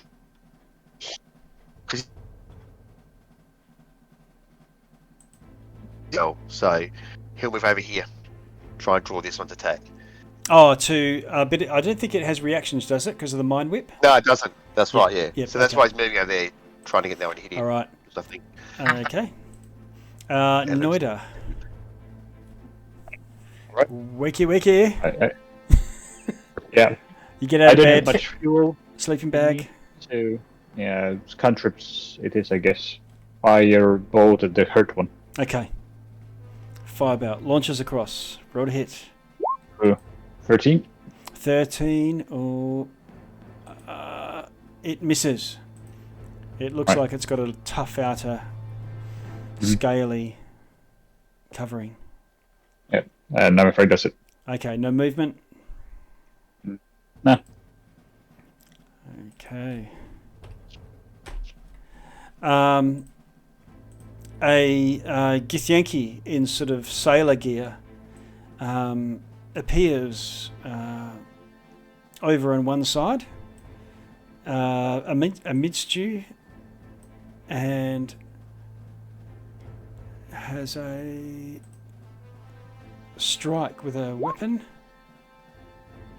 and hits it and kills it, doing 23 damage. Nice. And then moves around, misses with this second attack, and that's it. And then says, "What are you doing? Get on the ship. You can't stay out here."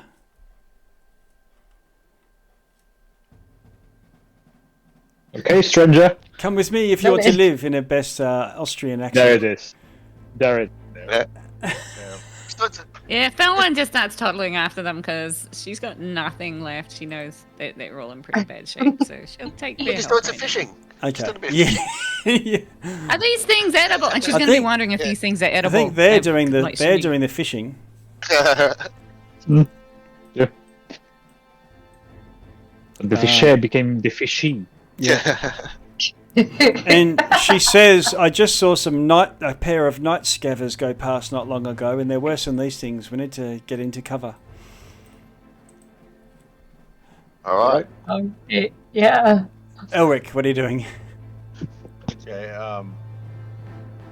Elric's gonna cast Thunderclap. Sorry, Gungo.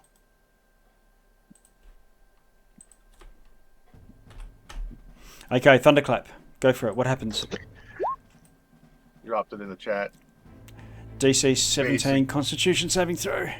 That'll affect Yes. Gungo as well, I presume. Yeah. It's save or suck, so if you pass Gungo, you don't take the damage. Okay. The Star Wrangler rolls a 13 and fails. 17. Each take 17 thunder damage if you're within 5 feet of me. Okay. And Elric's going to cast his Hidden Step and vanish in front of this thing's eyes. Oh, nice. Okay, this creature and then goes. I'm going to move away towards the ship. Okay. This creature goes, and I'm not sure what effects it's under from the Mind Whip.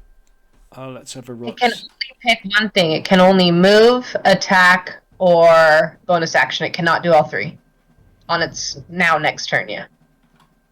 Okay, Mind Whip. After this, it'll be over. The Mind Whip will be over. Yes, okay. I'm just seeing if it can see you, Gungo. Oh no. It doesn't seem to have eyes, Gungo, and it tries to bite you. Not Gungo, Elric. Oh, okay. Scrolling back down. Hits armor class 13 and misses. Misses. Armor class 11 and misses. Switches across to Gungo. Gungo, are you reckless? Uh-oh. Oh no. Nat 20. Come on, bring it on. 21 damage. All right, and that's piercing. Yes. All right, so half 10, and he'll use his reaction to do his uncanny dodge, Ooh. and half that. Down to Rogues. 5. Rogue barbarians. Yeah. Okay, Alid. Alide, what are you going to do? Right, lead. I was want to go up and attack this guy, so I'm gonna walk over here. Nice. And just normal attack. Hold on, let me get to my thing. Am I clicked on myself? Yes, I have. Okay. So first rolling to hit. First one is 21. Hits. Alright, so let's do some... First set of damage is only 13. Okay. Second one, rolling to hit, is 19. Hits. Alright, so second batch of damage is 12. Okay, it's badly injured now. And then any bonus... I'm just gonna use my bonus action just to Misty Step away. Okay. Just in case, yeah. Yep, you bamf back into the cave. Well, it's not a cave, but you know what I mean. Yeah. Felwyn. What are we? Well, let's go and help these guys with this one. Let's see if... I can't believe I'm going to try rolling. Let's roll my d8. No, my d20 to hit first. 17 plus 8 is 15. Hits.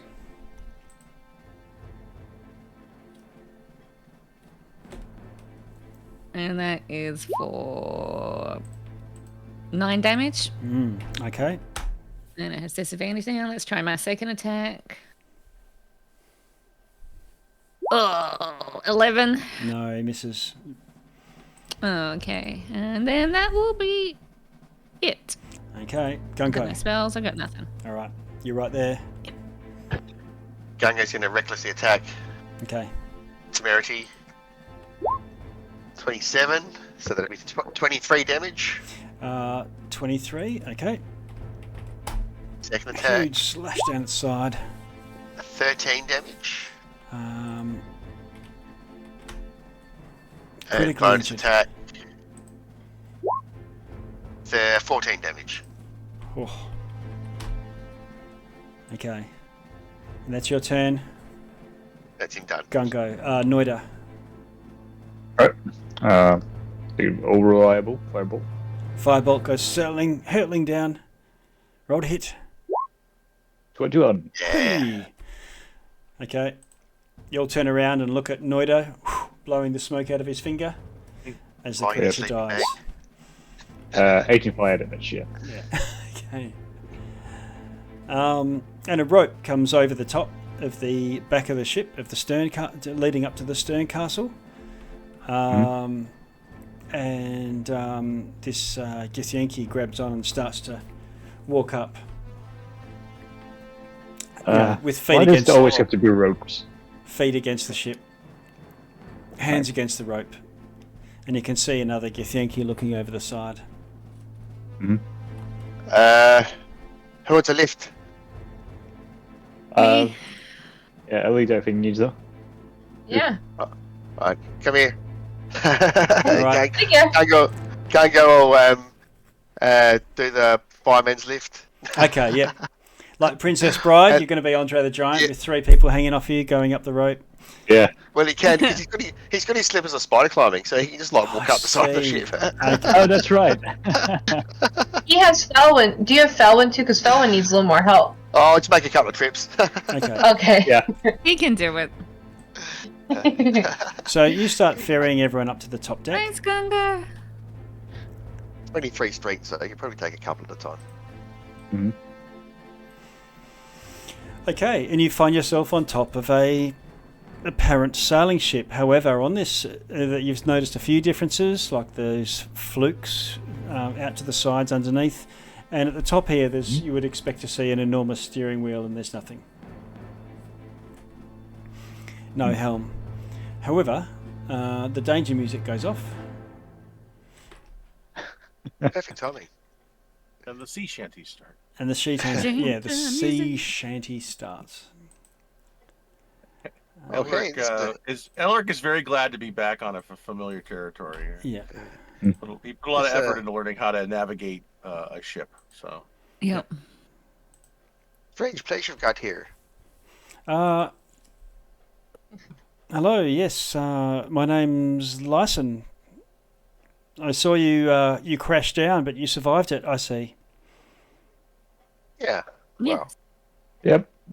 I'm going to thank them for intervening there and explain how we killed the mind flayer on the ship. Ah, And okay. with a couple of other the mind flayer brain, and then It's Elder Brain, yes. yeah, Elder Brain. and then the Gith Yankee that were with us took off, and then we ended up here. So thank you. after their dragon breathed on us. Oh, dragons, eh? And another Red Gith Yankee dragons. comes up with you as well, up the stairs from some lower deck beyond. I feel bad for saying I've never met a nice Gith Yankee. Well, it's our first time for everything. Well, we haven't got to know him yet, so Yeah. give him a chance. Yeah. Don't throw away your Which racial I could prejudice. disappoint yet. Yeah, don't throw away your racial prejudices just yet. Yeah. I mean, the nice ones that saved us from the or transported us to finish off the Elder Brain abandoned us. So they weren't that nice. We stopped being useful, so Yes. Yeah. Exactly. So you can see what you just encountered. 2 star anglers approaching your the stern of your ship. And these 2, I can give you a handout for them as well.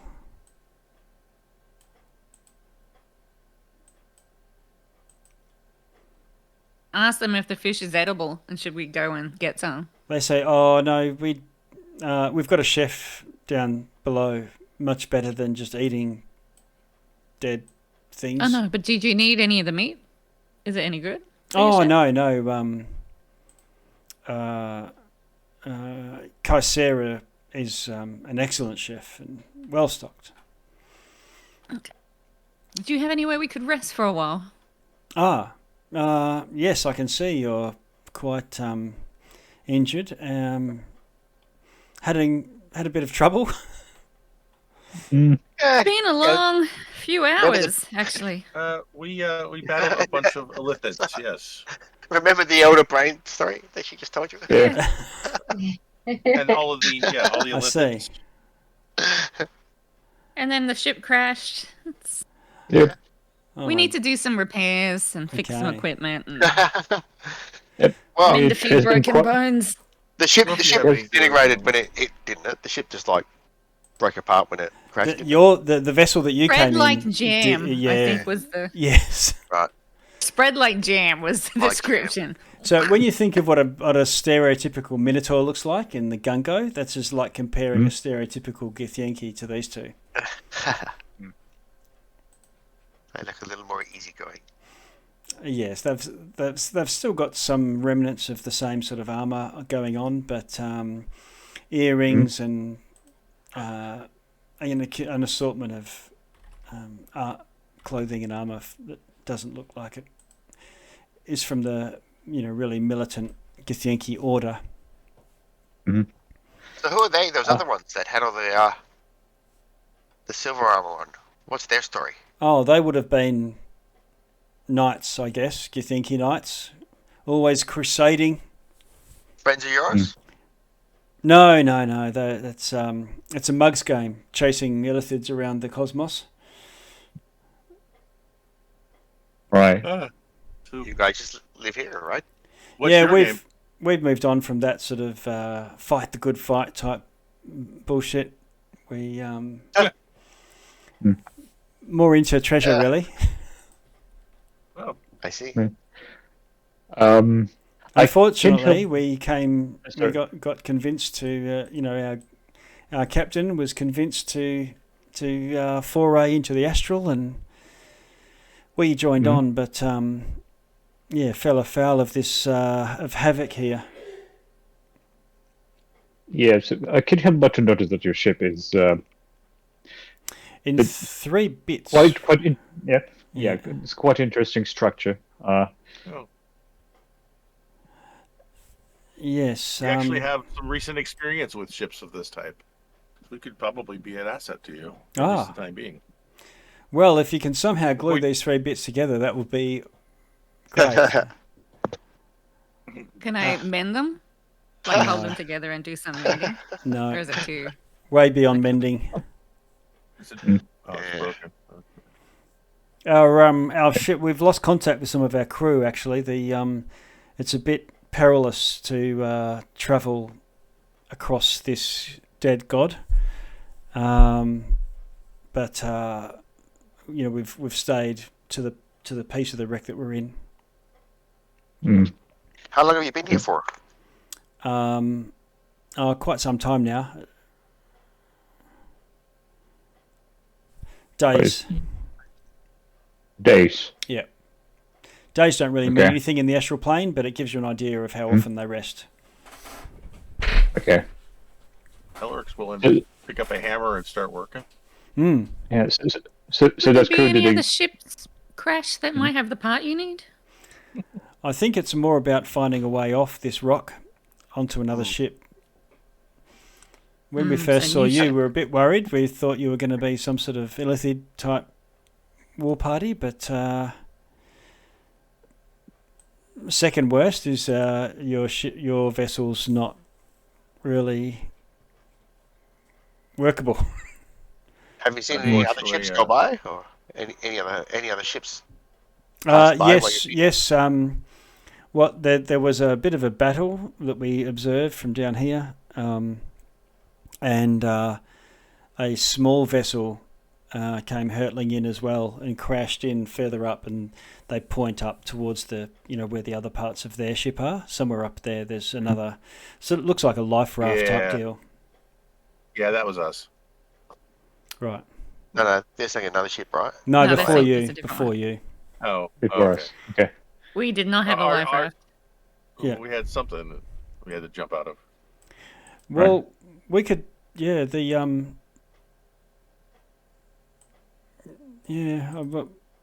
we're pretty okay here. Really, it's Well,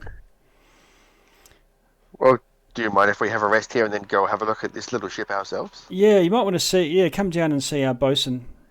The captain is. We haven't seen the captain since we crashed. She's probably either dead or in one of the other bits further up. Okay.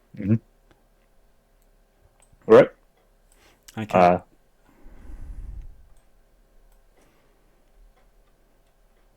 Go down and get something to eat and drink and sleep. Yeah. Yeah. All right. So Zastra is going to stay up the top. Yeah. Whoop. Larson's going to come with you. I'm just going to move you all together. You go down the stairs to the stern castle main deck. I don't know if you can see that. Great. Now the deck just is basically sheared off at a 45-degree angle and just drops away into the. You just sort of drop to the ground below. But a door opens up.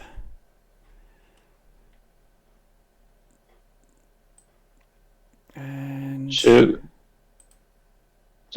as we walk in, maybe I would ask. So how did you guys crash in here?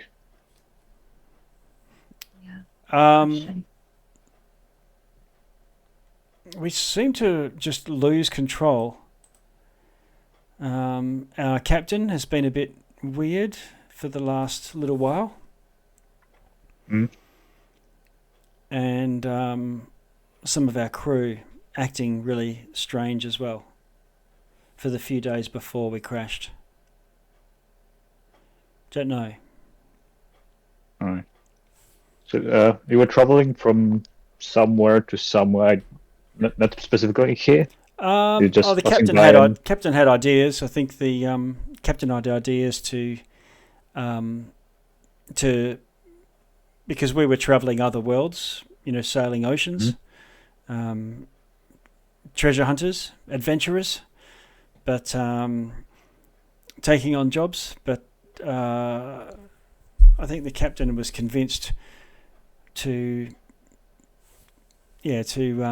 probably by Ilrin, actually, now that we think about it, to travel astral. So was this place your destination and you ended up crashing, or were you traveling somewhere else? No, we're traveling somewhere else. We're just... Yeah. Got it. She says, now there's a lot of you. You're welcome to, all come, but it's a bit cramped in these quarters. But if one of the two of you come through, and Lyson pokes her head in, and there's this...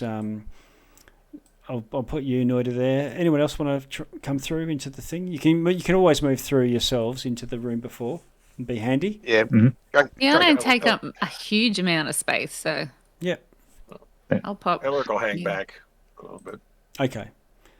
So, Elric, you're on the deck. You can actually see the stars and so on. You're by that door. Alid and Felwyn in the central room of this below decks. You can hear a bit of chitter-chatter to the door to your north. But to the south, you move into this room and see what looks like a mess hall. So there's an empty wooden table, chairs filling the hall. There's an elf playing cards with himself from the looks of things. Noida, Gungo, wearing sort of... forester's vestments, and there's a symbol of Elona, the forest maiden, around his neck. Cool. He looks up and says, what do you want? What do you want, Lyson? Who are these lot? You money or your life. And she says, look, Davros, it's I don't know. This group just crashed. They're looking for a rest. Well, I don't know. The sailors' room's to the north. Send them in there.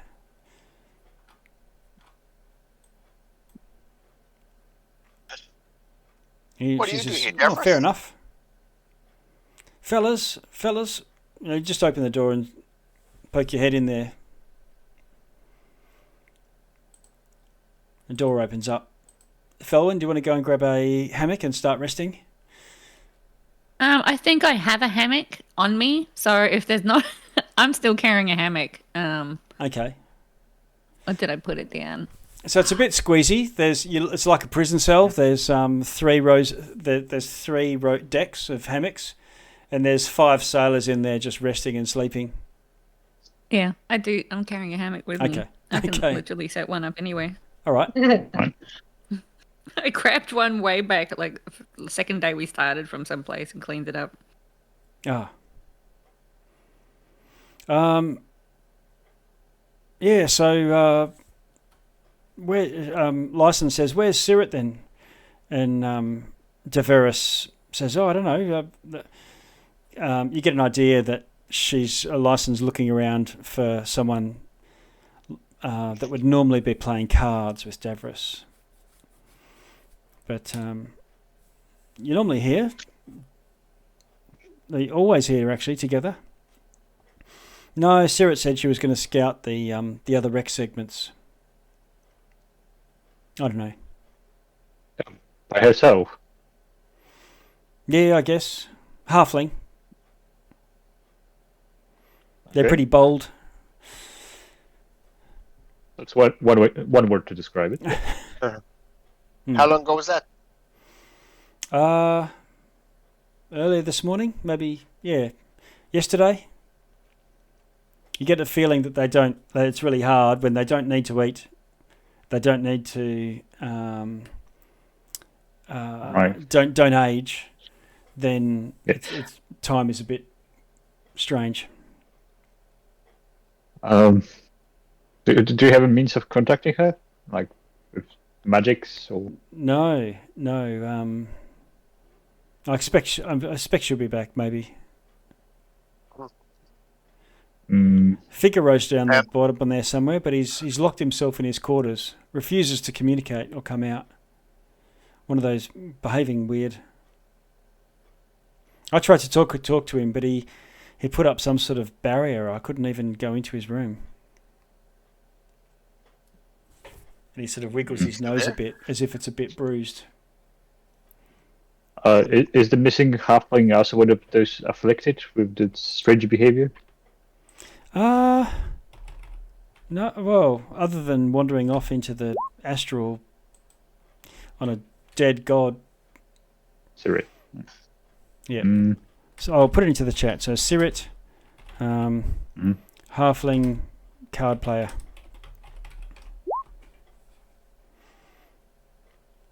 Okay. So Team Huddle. So how did you guys get here? Yeah. Davros will get up and come and join the huddle. Yep.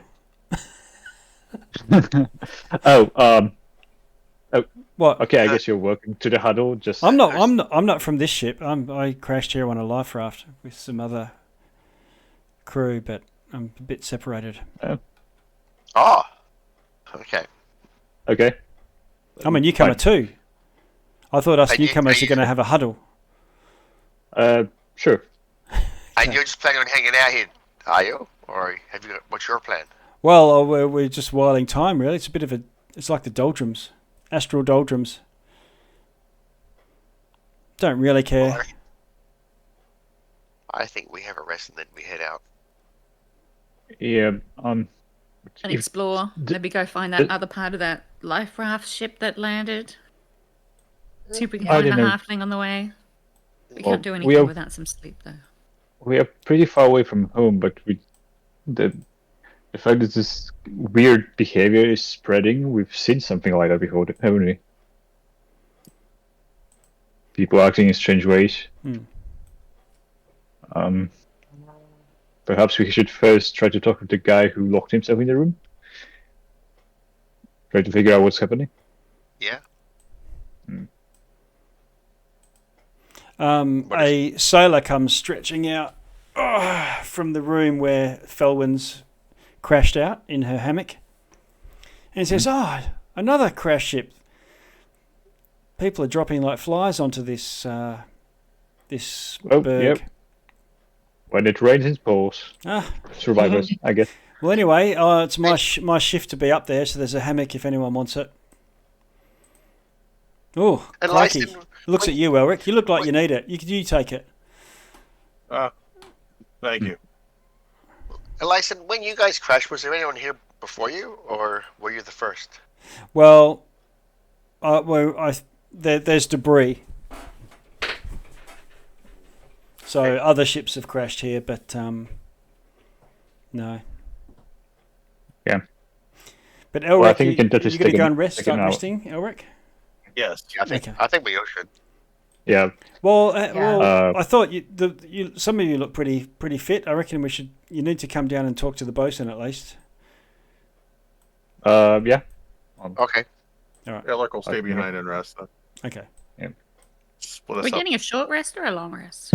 To see how long it goes. Okay. You can hear the snoring from Felwyn coming out. Yeah. She snores pretty loud for a little gnome right now. Okay. So Davros is going to just stay playing cards. Lyson will head back up and say, "Look, will you guys you take these guys down below to visit the bosun, and you go below decks. Let's have a look. I'll just bunch you up a little bit for movement.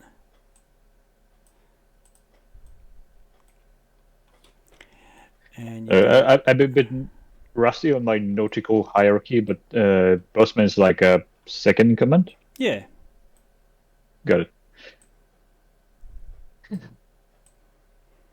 First mate's probably the closest, but bosun is in charge of all the crew pretty much. Got it. Okay, Number so one. you head downstairs. Oh, I'll just move this sailor out of the way.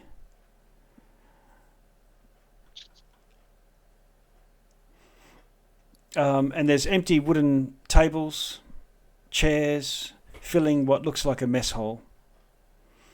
Oh no, where are we? Hang on, wrong one. That was the one from above. Oh yeah.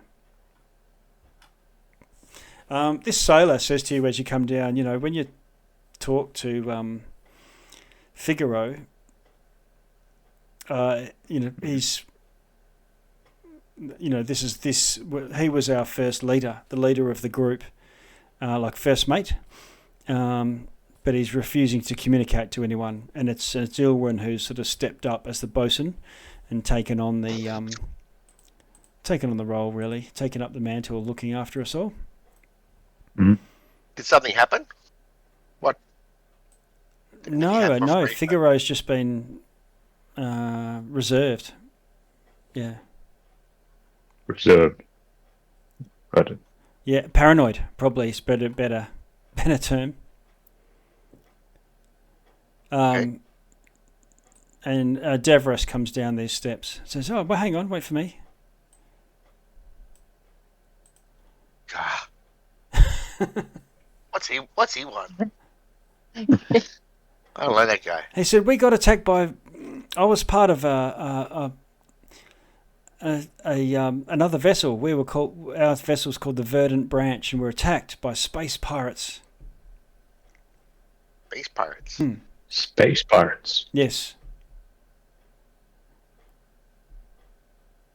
And myself and my dog got away. I think my dog is hopefully up in the forecastle of the ship, the prow. Okay. All right. Anyway, we'll look out for him as well. Yeah. You see Ilwyn, and I can maybe give you a handout. And he turns to face you, and this forward end of the hallway is buried into the flesh of this berg. The stern end holds two doors, two stairways leading up, and another door just over here where I'm pinging has a room called a gilded plaque, saying stateroom.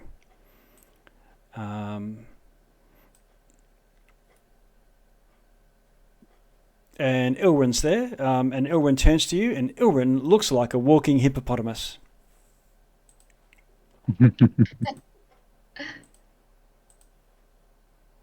Okay.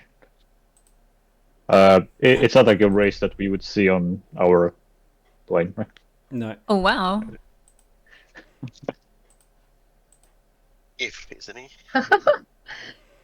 A hippopotamus with a weird pipe, a blunderbuss, dagger, rapier, epaulets, monocle, all that. And let's see, where is he? Oh, there we are. And he turns to you and says, "Oh, strangers, more and then he says, "More guests. Welcome. Welcome." All right, he seems cheery. "Welcome to the Lambent Zenith," and he does a deep bow.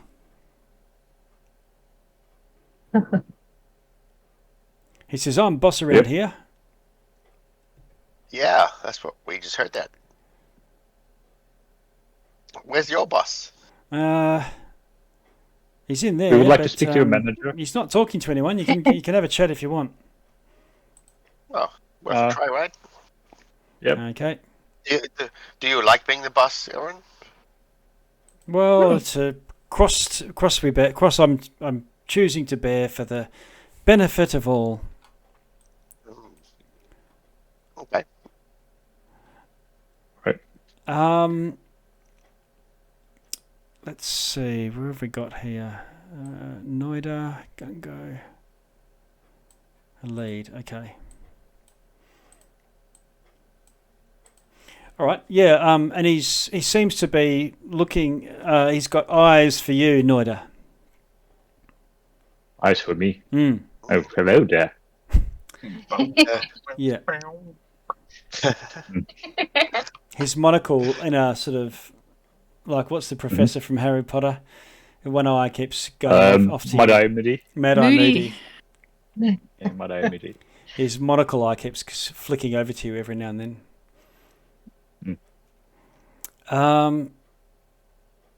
Yeah, it's locked. You can have a crack at it if you want, but Figaro's locked the door. I'm pretty good at picking locks. Yeah. Okay. All right. Well, yeah, by all means. And Gunko, you move over and have a crack at it. Okay.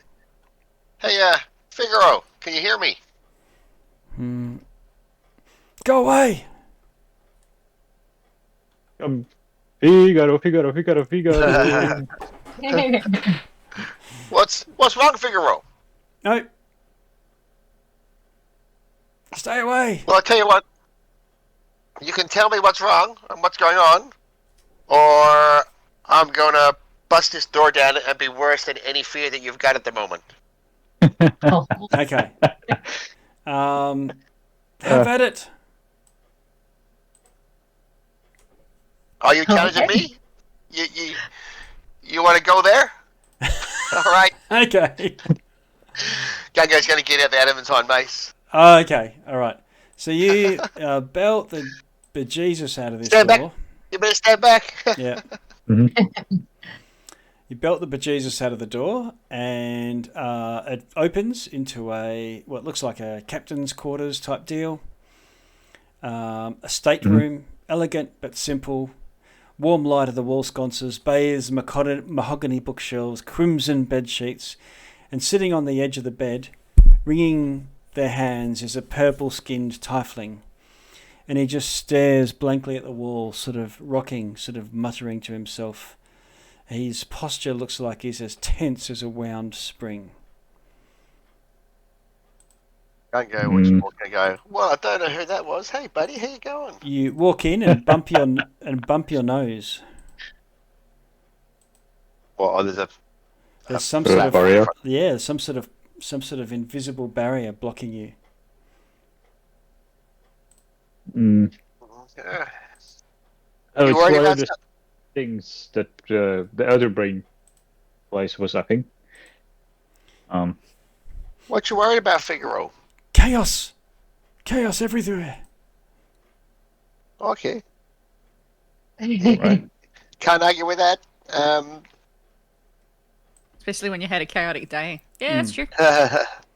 Well, we can try and string some of this chaos together a little bit and, see if I can make some sense of it. If you just come outside here. We'll have a chat. I mean, after all, you can chaos is enough. Sorry, go ahead. Yeah, no, I was going to say call for a persuasion, but if you let me know how you're... Yeah. Yeah, try and persuade. Yeah. But go on, if you can say something. Yes, I wanted to say that, well, if you think about it, chaos is nothing but order that simply we haven't figured out the principles of it. So... Yeah, I don't know. Well, it's safer out here with us all together than it is in there by yourself. Okay, we'll get either of you, whoever's going to be take the lead on the persuasion, can roll a persuasion check. You can have advantage by being helped by the other person. What do you like, Noida? Can I go for it? Yeah, go for it. All right.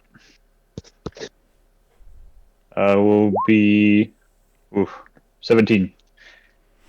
Okay.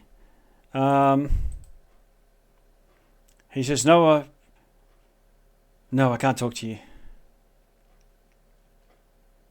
All right. And Davros says, look, maybe we can talk to him another time. and Devra says, "Come on, Figaro," and tries to lend aid. Look, I can vouch for these guys. They seem stand up. They're elder brain hunters. They travel the cosmos slaying elder brains, apparently. Good one just today. Yeah. Yeah. Saw one flambéed. Okay. Noida, you can have another... Is it Noida or Gungo can have another... like basically a reroll. Okay. Gango, do you want to go this time? Oh, okay. I'll give it a crack. Alright. Unless a lead, you can always weigh in too. I don't know who's got the charisma out of the three of you. Oh. 12. Mine's not very high. Okay. Okay. Wow. No, He's higher than mine. he's completely all right. freaked out. He says, no. He says, look, Devra says, look, let's just leave him for a bit. Okay. Go and have a rest. Right. Chill out. Yeah, And he doesn't seem to be a threat to himself or others, so yeah. Yeah. But I have a question. Mm. Is he behaving like Gango when he started stuffing things up his nose? Is it this kind of affliction? Mm, They got In something. other words, did he run out of sanity points? yeah, I guess. Got it. From a... It's not so much that sanity points are a currency that you can spend, but you don't know what caused him to... Yeah. But sanity points, more like he experienced a lot. Is now he's freaking out. For It's some not like a reason, disease. he's paranoid. You know who's good at this sort of stuff, Noida? Is Elric. Hmm? We should let him. Elric, yes. He could come and cast one of his special spells on him or something like that. Yeah, that should help. But I'll go pick up the door and just lean it back against the. Okay. That's all I was. Do you want it closed, open? Oh no! Have you guys got any paint? Just paint this side of it. Oh, yeah. In fact, Yeah. I'm All right, just going to just go switch back. this to be Explorer mode. It should have been.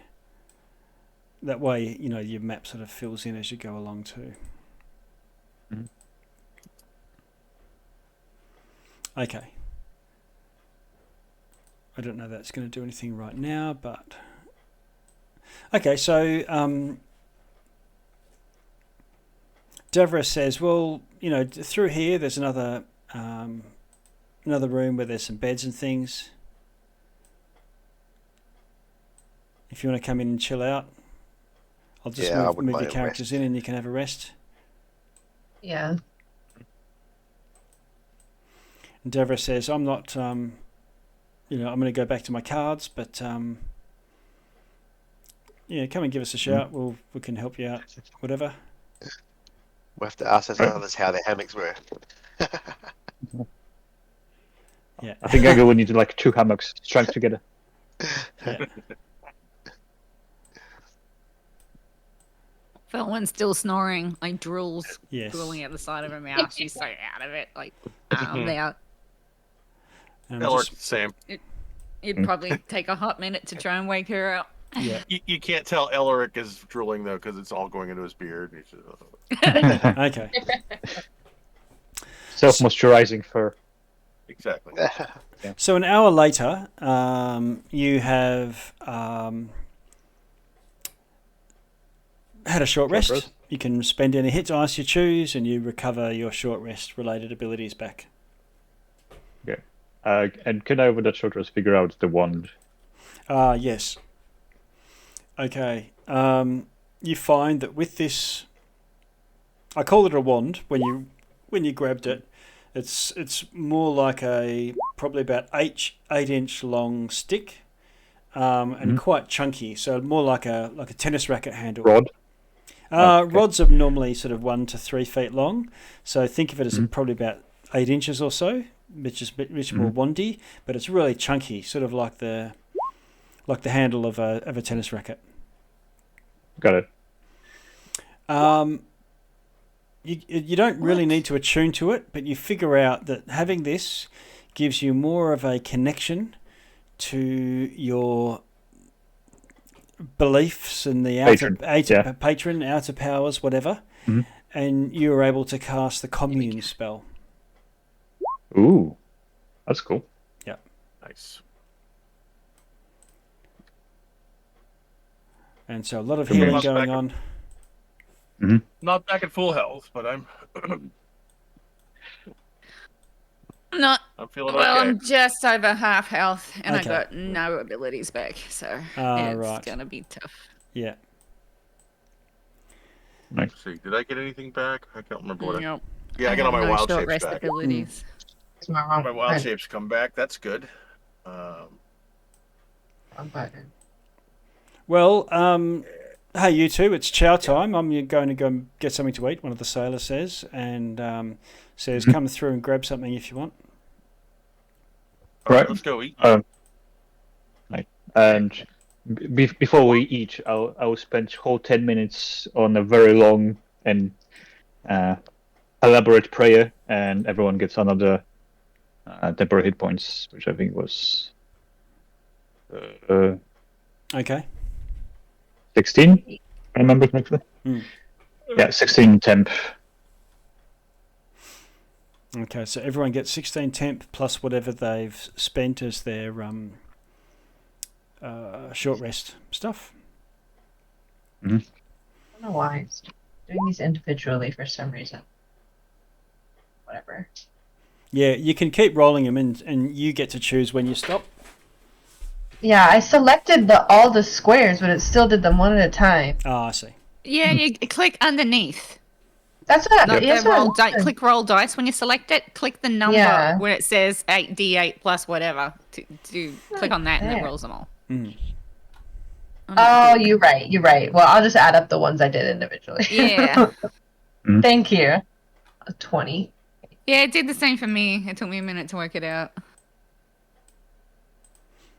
Felwyn, Elric, you go into this room to get a bite to eat after your short rest, and the sound of sizzling and the smell of spices come through the door as soon as it's opened, and this tall orc woman in black leather armour is busily working the stove. She's got a golden tattoo of a crescent moon around her left eye. And she turns around, oh, more. Okay, and she sort of looks down at the pot. There's plenty here. Grab one of those gourds, and there's a gourd shaped like a bowl. Shaped like a bowl. Yeah, yep. I'm going to grab one. I'm like, this smells delicious. And start heading over because I'm really hungry right now. All right, so... Sorry, Elric, go for it. Yep, just grabbing a bowl and... Okay, you sit down with and grab your bowl and then come through and sit around at this table. And she quizzes you and has a chat while eating a bowl herself. I'm Kaisera. Pleased to meet you, Kaisera. I am Elric. I'm the chef. Hey, Kaisera. I'm Felwyn. This is really good. What is it?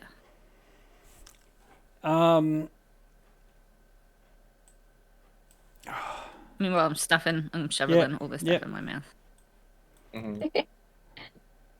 I accidentally pressed print. Cancel. Don't print in time module. I call it Scava Stew. Stews are always good. She says, we don't need it here, but good meals, good food, good drink keeps the crew's spirits up. Better than a sea shanty. Couldn't agree more.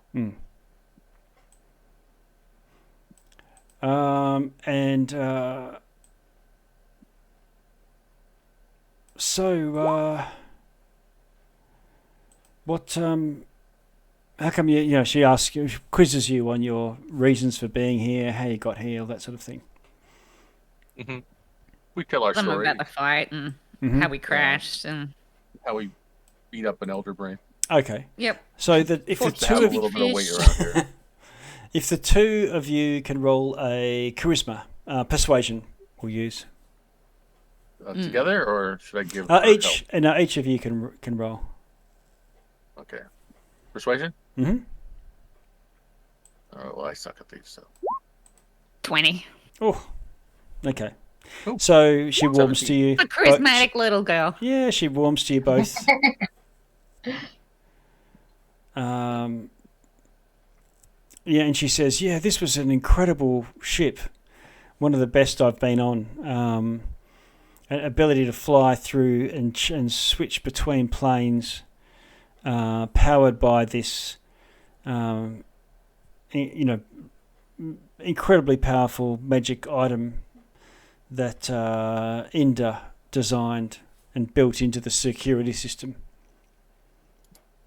I helped build the security system, but there's a safe room at the front of the ship." Oh, I'm going to perk up and I'll be like, that's a hobby of mine, building stuff and fixing things. So you helped? That's fascinating. She says, "Yeah." Are you good at building other things? Yeah. And I start comparing notes on what I've done with my armor and stuff like that. It feels like she's more of a tinker, so she's good with picking locks, setting and disarming traps, needle rings, that sort of thing, and everything she mentions points to the sorts of things that assassins use. Okay, so that's a very specific set of skills. It is. But yeah, they come in handy. Yes. I can see how.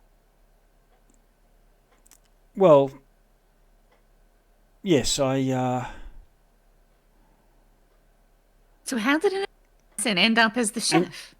I have to, don't spread this through the crew, but I wasn't always a chef. They might worry about your cooking at some point. I can understand. Your cooking's very good. Yeah, I actually joined this crew for redemption. Redemption. Side check. It wasn't always a chef. Can I insight? Is she being sincere? Yeah, it feels sincere.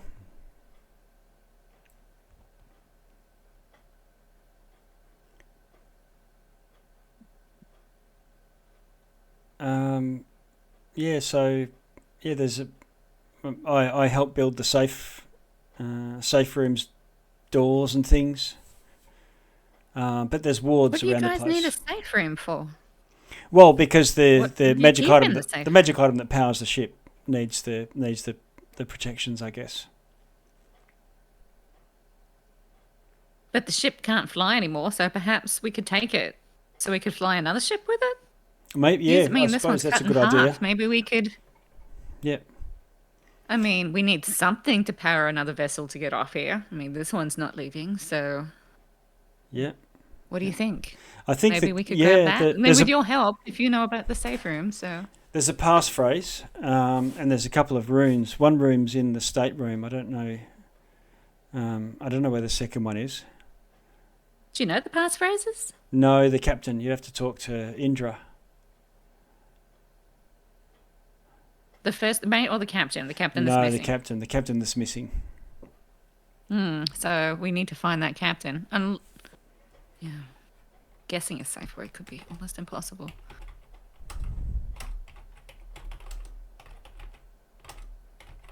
So we need to explore at any rate.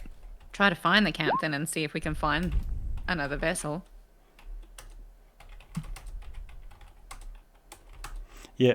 So you do find that. So I'm putting in some notes into the chat. Just that it'll be lost. It might be lost without that. But so Indra knows the passphrase, and Figaro in the stateroom. There's some sort of ward in there, like a rune. Yeah. Would there be? Is Figaro in the captain's quarters and locked himself away? So if we got in there, would there be a possibility of finding a book or notes or journal or something that might have what we need? In the stateroom?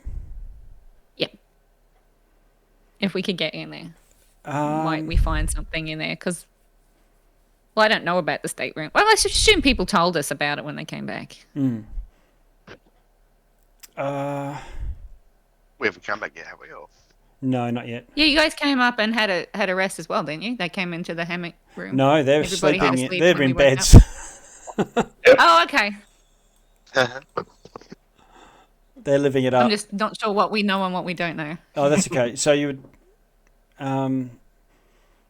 Figaro has a ward rune. However,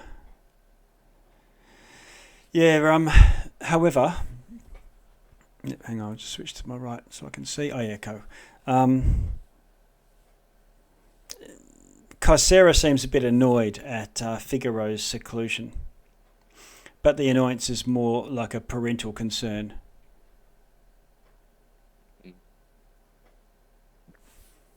Mate locked himself away. Why do you think that is?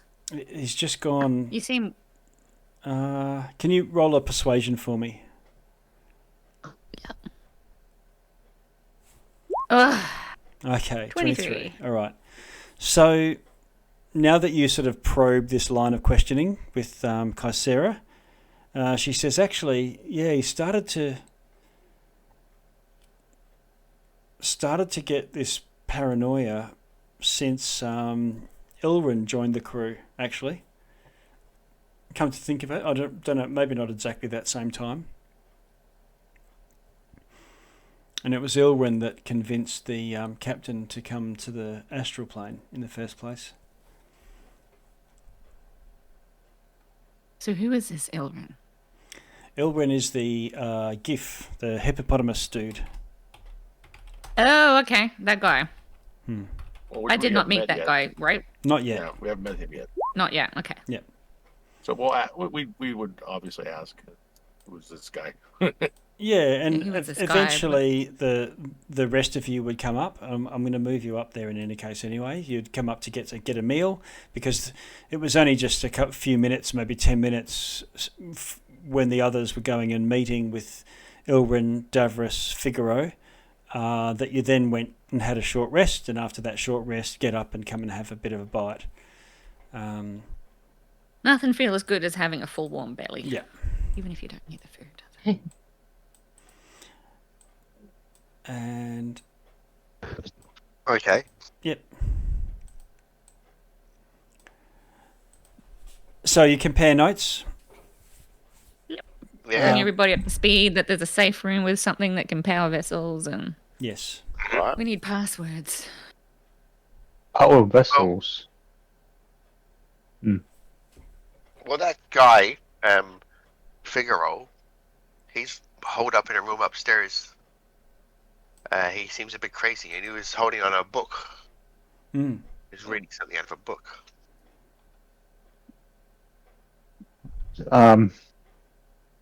I could perhaps take down that barrier Yeah, I was if we gonna had a say, day, anyone to but spare? not currently, no. I will need to recharge my batteries. Mm. Cool.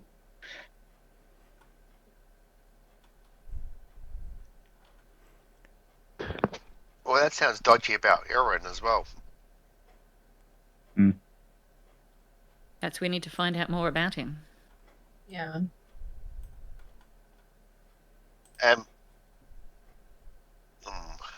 Okay. Well, what's on your mind, Coco? Well, if everything started happening weird when Irwin showed up, and he's the one that convinced them to come here, he did that for a reason, right? Well, and when he showed up, madmen don't always have reasons. oh, maybe. But when he I showed mean, up, I wonder if anyone else showed up at the same time. I don't know. Yep.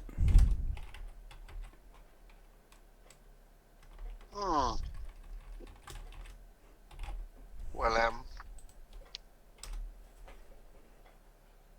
And Lyson says, so what are your plans then?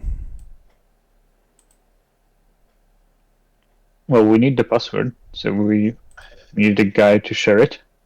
This is the first step, and then we can go out searching for Mount's rescue operations and try to find. Yeah. I don't know if Figaro's got the password. You need to talk to the captain, but there's some sort of rune or something in there. But would that rune or whatever be somewhere in the captain's quarters? I don't know. Captain's missing, right? But the guy, the one that locked himself in, he's in the captain's quarters, isn't he? Yeah. There might be some clues over there. To get in, we need to get him to allow us in. Yep. So where was he? He was... So, where we are now, is that above where we were before? So where you are now is on... So if you think of it, this one here where I'm pinging is the top deck. You can go down to where you are now on the stern castle deck and go through these doors into where Davros and the food hall is and the mess. And there's another staircase on the inside here and here, right next to where Relite is, descending down, and those went down to this next level lower down, which is where Elwyn and Figaro were. Yeah. And there was another staircase even going down below that, which you didn't go. Okay. That's this one here.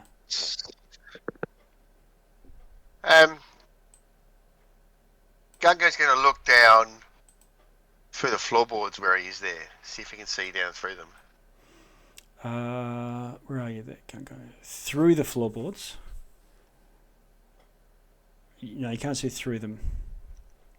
But he feels like he's right above the captain's Yes, room? yeah, pretty much. Hey, Layson. How good are you at fixing planks? Gungo's going to get out his mace. Okay. He says, what are you going to try and do, bust through? Yeah. Yeah, well, she gestures over to all these planks that are completely shattered. This whole ship has been snapped in half, by all means. All right. I'm going to cast guidance. Smash! Boosh! Goosh! Guidance on the Gungo. Okay, Gungo goes Berserkus, Maximus, smashes up some planks. It's and you completely smash through this hole and do your best Jack Nicholson impersonation from above. Here's Gungo! And you see Figaro freaking out, absolutely looking up at you. It's okay. Yeah. It's not okay, but okay. It's all right. It's what it's called exposure therapy. We are freaking out so much that he becomes normal again. Yeah. That's it. So Figaro does his best Shelley Duvall impersonation. Freaking out. And May she rest in peace. Yes, topical. We'll dedicate this session to Shelley, and but again, you sort of reach your hand down through that hole, Gungo, and your hand won't go through. Bits of wood did, and your mace did, so you could follow through. Right, but like a living matter or something won't go through. I guess you couldn't put your hand through. Only, where's Hock Miraz? Did he come with us?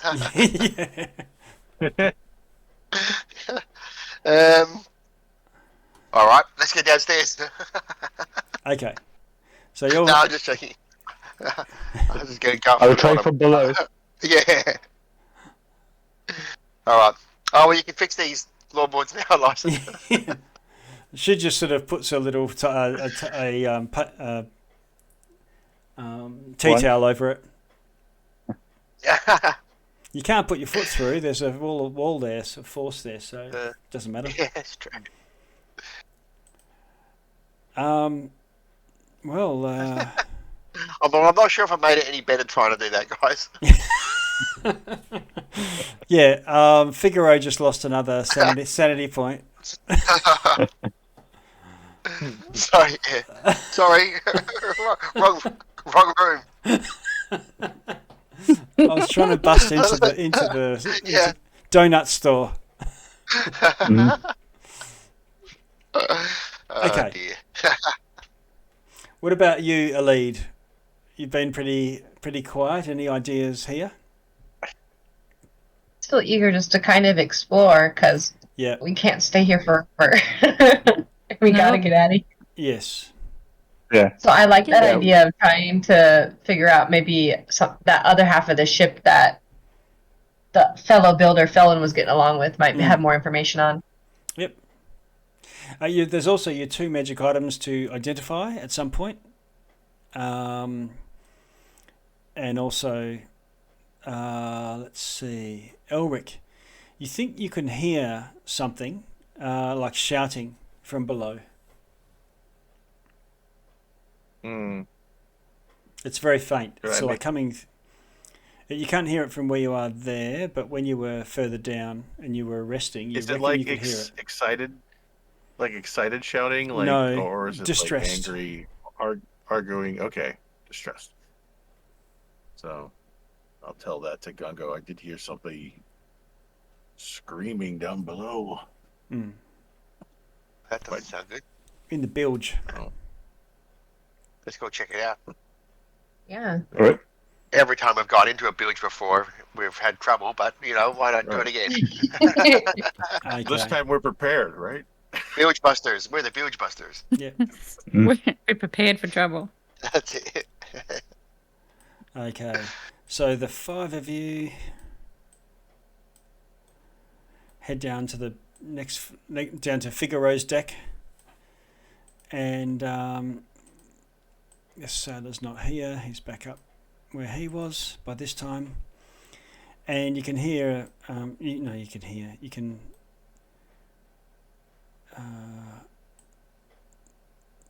can hear coming. See, there's a grill in where you were sleeping.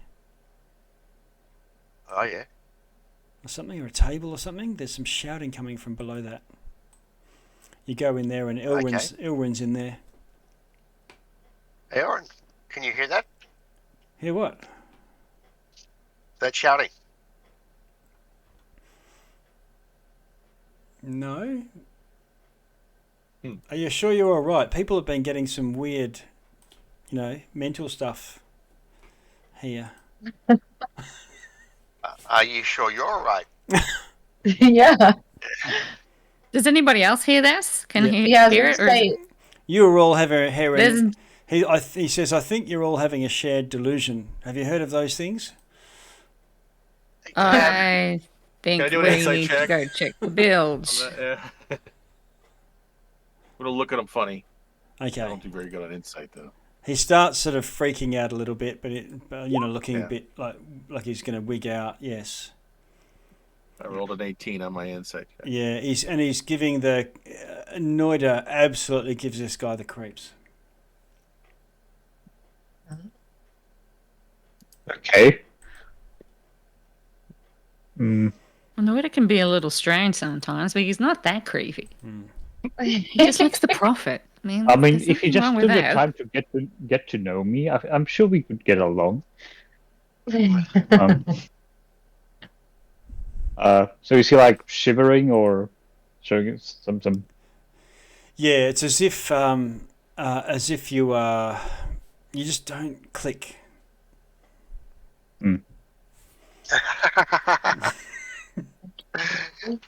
Okay, the rejections makes me want him more. You will love me. Yeah. You love me.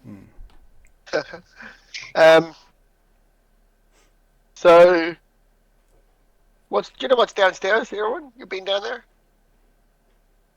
What? No, but we need to go look. Ever been downstairs? No. Yeah, that's the brig. Put all of the crazies down there. Okay. You want to come for a walk with us, everyone? Yeah, sure, by all means. go. Yeah, let's go. All right. You get down.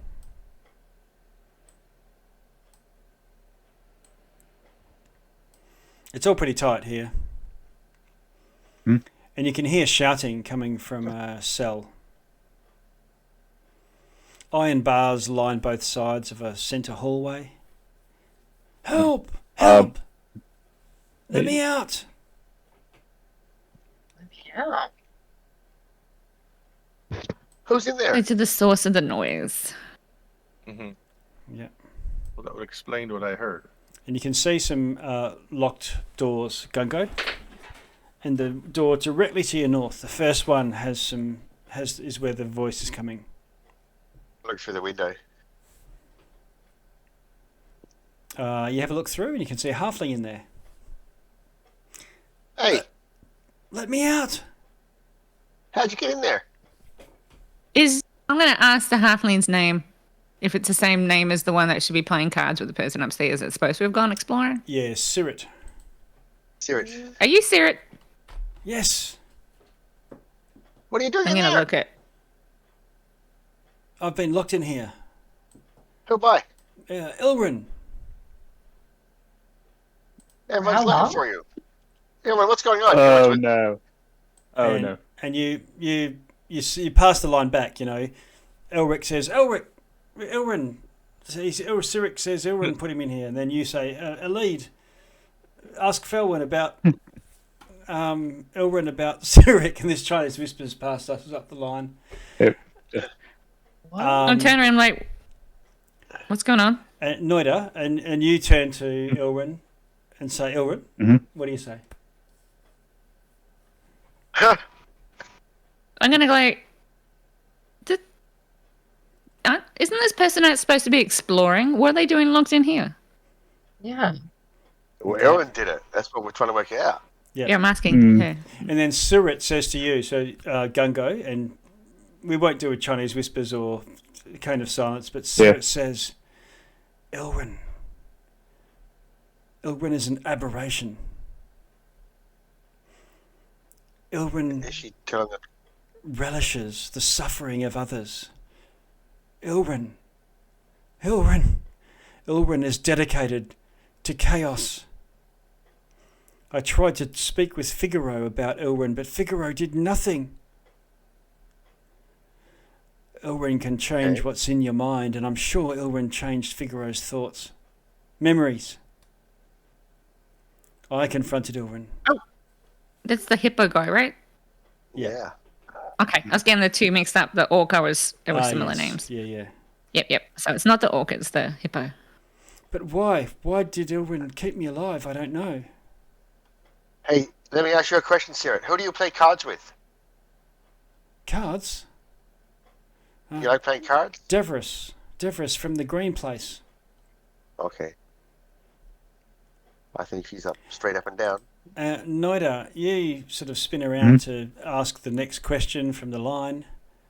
And Ilrin's not there.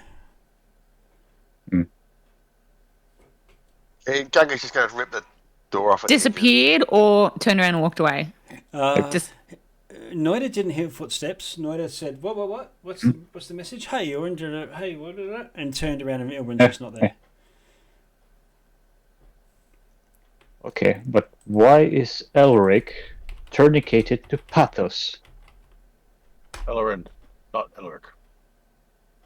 No, I'm at the end of the narrative telephone. Not me. And Gunga's just going to rip the door open. Let's hear it out. Yeah, okay. Roll a athletics for me.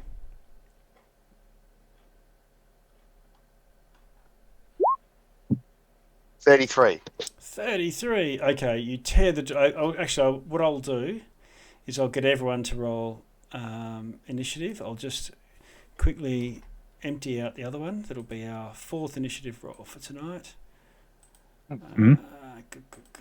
Turn order. We can leave it there so we can edit our own characters. Because the rolls aren't going through. Clear. Too late. Oh, man. right. It's too late. Yeah, because we just could have edited it, but I got 15. Okay. I'll So add now a you gotta add turn me for back. you. a lead Thank you. and a turn Yeah. for you. I think everyone is all okay. Add him back, but not doing well. 11. I also got 11, along with Gungo, for my dex. You'd be more than me. Yeah, so just put 11. My dex is plus I 4. Yeah, they should put it. So I'll just put it in as 12 then. So it's one above. Okay. Oops, if I can write 12. There we go.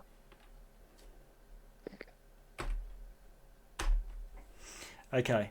So sorting, descending.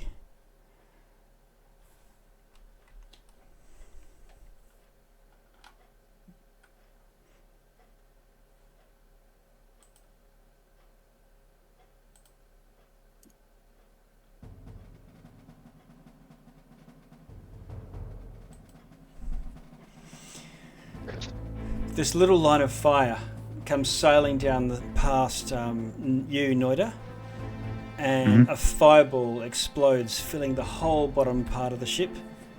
Where Sirit, where Gungo, where Elric, where Elide, where Felwyn is, and where you are, Noida.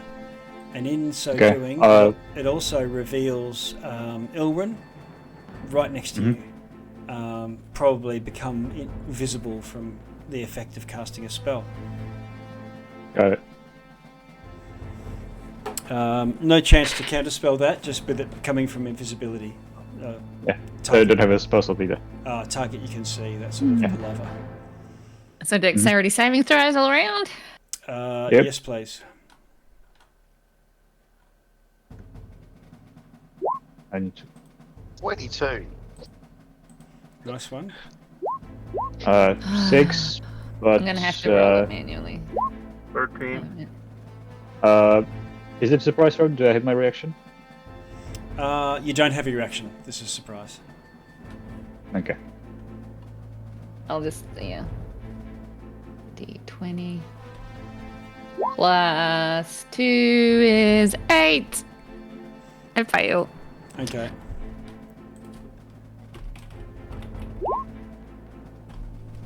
You're looking for a 15. No, I failed. Okay. Oh, sorry. Oh, I failed too? Oh. Okay, here we go.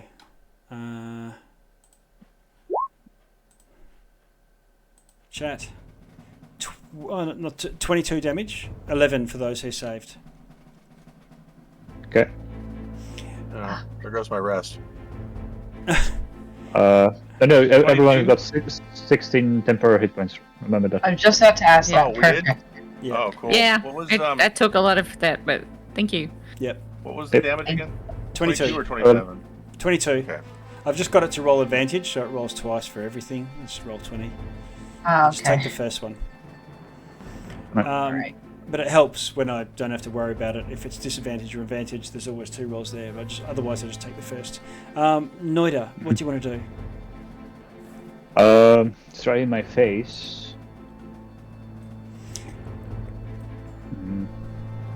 I was just cast a spell. I'm guessing he's not really good at swinging, so I'm gonna step away. That's one. Go on, move. Away from the door. Oh, I can't move south. So, can I? Yeah, you can move down the stairs, or you can move around and away from him if you want. Okay. I lose sight of him if I move over here. Yeah, you can move. So move as far away from him as you can. Yeah, and clearing the doorway for people to come out. Okay. And He pulls out a is he weapon, taking a swing? and he's going to reaction attack you as you move out of his range. Alright. Give it a scroll. Hits armor class 25. 25, yeah, hits. Doing 14 damage. Okay. Half of that is 14. necrotic. Oh. Each. Okay. And then I'm gonna firebolt him. Okay, firebolt goes off. Yep. Roll to hit. Oof. 11. 11 misses. Okay. His features morph. And it looks like all of that hippopotamus stuff, even the clothing, it was all an illusion. And it just shifts and morphs, and you see this like grey toad-like creature with a line of black spines with a two-handed sword, wicked claws, sharp teeth. Ooh. Two-handed sword? Two-handed sword, great sword. Okay. Yep, where that's me. it stands, there is sort of multicoloured rainbow sort of hues coming out from its footsteps. That was Noida, so Felwyn. Okay, where is he? Up the stairs. You need to go, if you rush upstairs, I can move you up there. Okay, how do I get upstairs? I'm not sure which room. No, I'll move you. If you can move me there, just get me to that where I can just see him. I don't have to be next to him. I just want to see him. Yep. So you come up the stairs and you can sort of see him from there. He's above you. He's got the high ground, and he's in melee range with you. Okay, could I have stopped before I got to melee range? Not really. It's pretty cramped in a ship. I'm going to use my last spell slot, and I'm going to look at that sword, and I'm going to cast Heat Metal. Ooh, okay. Ooh. Okay, can you put the heat metal in the chat for me?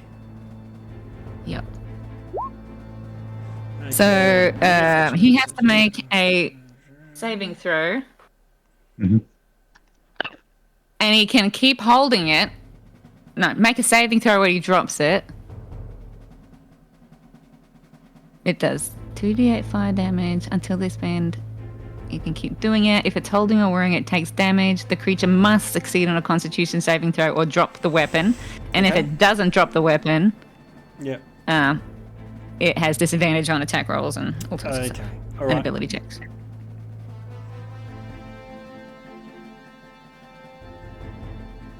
All right. So it glows red hot. Does the 2d8 damage? Mm-hmm. And then it has to make a con saving throw. Roll the 2d8, yeah. I did. It was 7. Okay. It rolled automatically when I first cast it. Oh, and does the save is just about dropping it? It just takes the damage, yes? Yep. Yep. Okay. And I'll just open up the hit point bar so you can see what's going on, giving you a feel for it.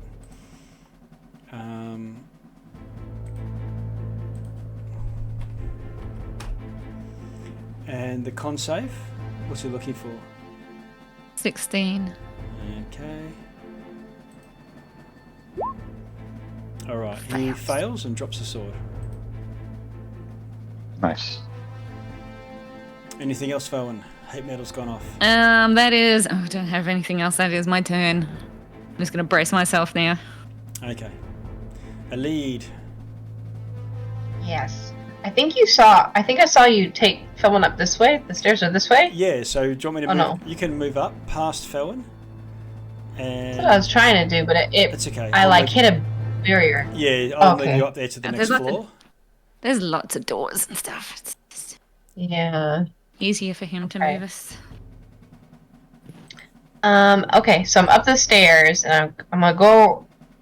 Why can I not click on myself? Oh my gosh. Can I go that way? I wanted to try to go... Can I ping this spot? It won't even let me ping this spot. First of all, here we go. To right, like, this side of him, just so other people can come up the stairs if they want. Yeah, you can continue. You can keep For going some around reason, if you want. Oh, there we go. Okay. I just didn't want him to swipe at me if I went too far. Yeah, if you step one square away from him, but you can circle around as much as you want. Okay, perfect. So then I'll just kind of circle around this way then, get behind them. Okay. So I'm not gonna go ahead and turn on my blade song just so I have my AC and extra movement, and I'm just gonna swing. So first to hit. Okay. 28. 28 That's a good one. Nice. Okay, and then it's not rolling damage. Okay, let me click again. Here we go for damage. Oh geez, 7. Okay. Okay, and then second roll, it's gonna be 18 to hit. 18 hits. And that'll be my green flame blade. 5, not very good.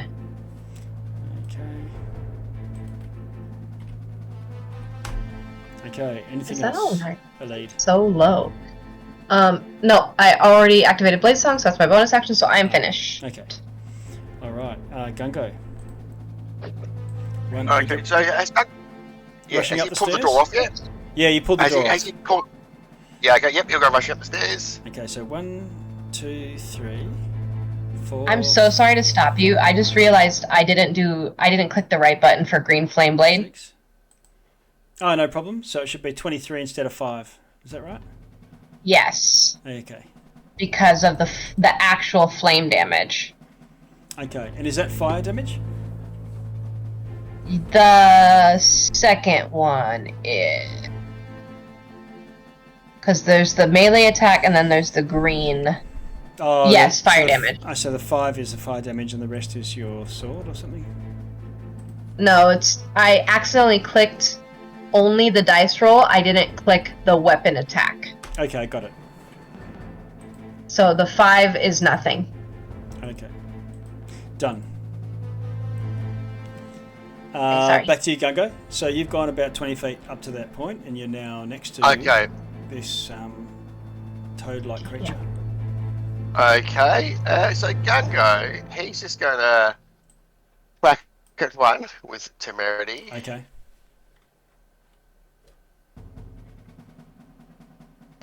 Legs there, yep. 24. 24 hits. So we'll do 31 damage to it. Okay. Hits it again. 27, so that'll do 11 damage to it. Okay. And then he's going to use his hammering horns. Mm-hmm. So when I hit a creature with the attack action, so he's making a DC 19 strength check. Oh, okay.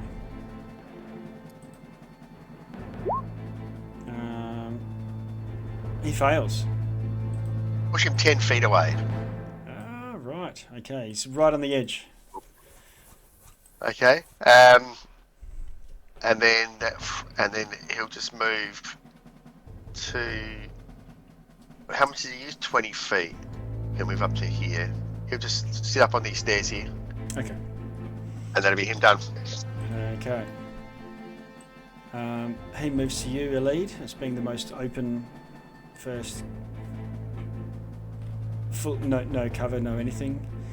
With Felwyn, it's probably in range, but not from that angle because it's coming from the top of the stairs. He doesn't have his sword anymore, so he just tries to bite you. Opens the mouth wide. Can I shield? You can. Okay, it'll just boost my AC. What's your armor class when you shield it? So because of my Blade Song, it's 18, but shield will give me +5, so 23. Okay, the bite misses. He then slashes it with a claw. Hits armor class 26. Oh, that does hit because I'm at 23 right now. And does 19 damage. 19, okie dokie, artichoke. And then slashes with the other one, hits armor class 15 and misses, banging onto your shield. 19. And you can see the wounds are starting to, where instead of blood, there's leaking like rainbow, the oil slick type stuff, and it's knitting the wounds back together, and the creature starts to heal again. What's your passive arcana? My passive is I'm proficient, so my intelligence is 17, my arcana is +7. Okay, so I think 8 + 7 would be 15. So you think that this is a creature native to the plane of absolute chaos. Okay.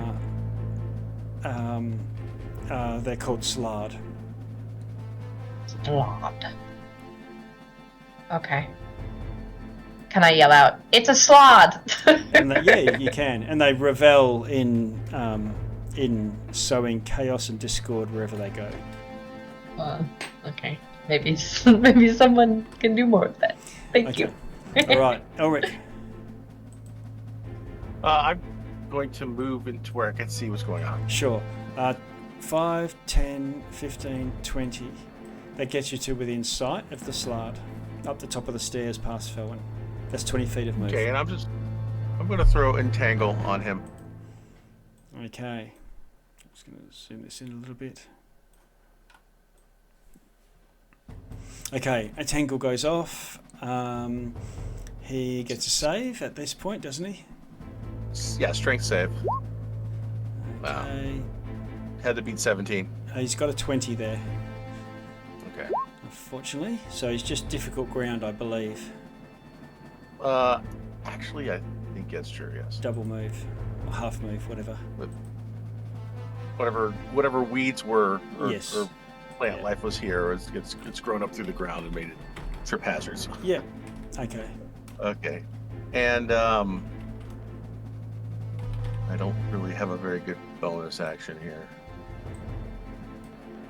So, nothing yet. Okay, there's your Entangle. I'll move it to the back. Okay, Noida. Alright, I think for a change I'm gonna feel daring and I'm gonna cast Firebolt. Fire bolt or ball? Yes. Bolt. Bolt. I don't have a spell. Okay, Yeah. roll to hit. Oop. 9. 9 misses. Yeah. And that's me. Felwyn. Okay, Felwyn. Okay. Now from where, Let me try. because he's been blasted back 10 feet. You're 3 feet tall. When you're next to the staircase and you can look through the rail, you're within melee range. Right now, he couldn't attack you. You couldn't really attack him. Okay, so I'm going to take advantage of that Yep. and step back Okay. away from him and Okay. use my action to equip my pistol. Okay. Okay, so let me just make sure I have that. I do. And then I'm going to use my bonus action Yep. with my pistol. Oh, I can't put that in TT. While holding it, I can take a bonus action to cause it to shed bright light in a Okay. 30-foot radius. Okay. So it just starts So you've got your glowing. torch over your pistol, like the cops do. Yep. And I'm going to hold there because I can't... my second action can't be to shoot him, right? Because I just withdrew it. Can I do that? Yeah. I get 2 actions? Okay, so I'll shoot him once as my second action. So what was the you said the action? What was the ready? I had to I had to pull my pistol out, right? Okay, I've just so been that's punching things. okay. I So had to- drawing a weapon is a free action, and it doesn't. It's not actually an action or bonus action. It's just Okay, one. so then I will shoot him. Boom, boom. You can do As well. that twice, I believe. Yeah, so first one is 11. 11. Push. Misses. Misses. Let's try the second one. Good Lord. 14. 15. Push. Misses. He dodges both of those. Okay, so I just missed. But Yeah. that's it. I got my pistol out and it's got a bit of a radiant Okay. light going into it right now. Nice. It's a lit up Elide. You're right there. What do you want to do? Okay.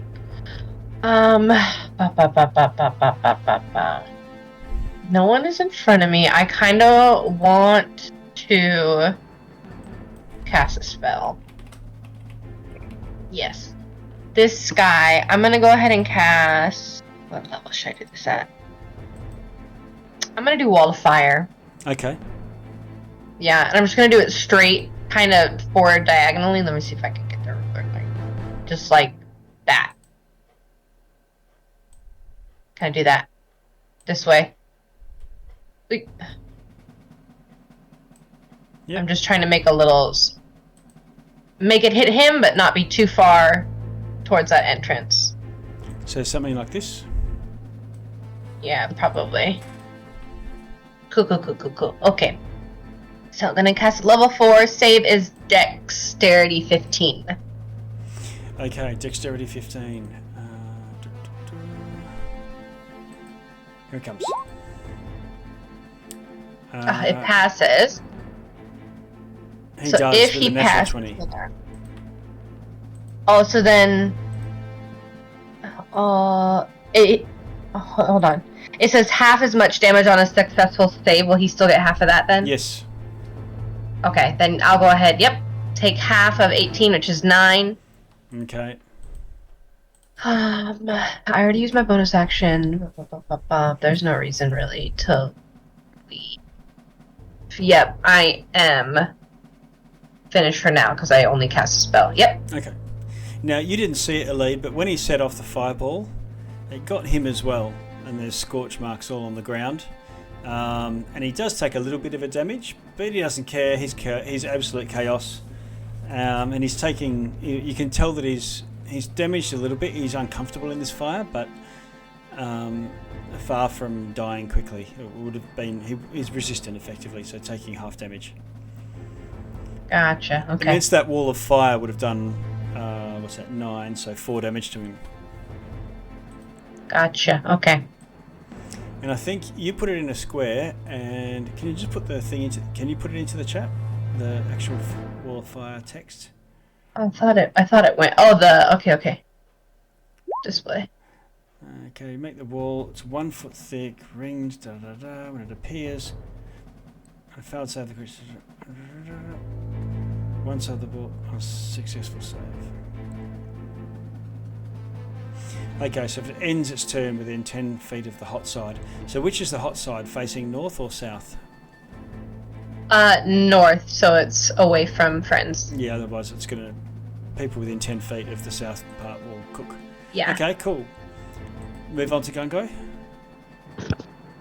Okay, Gungo's going to move to here and to here. He's going to...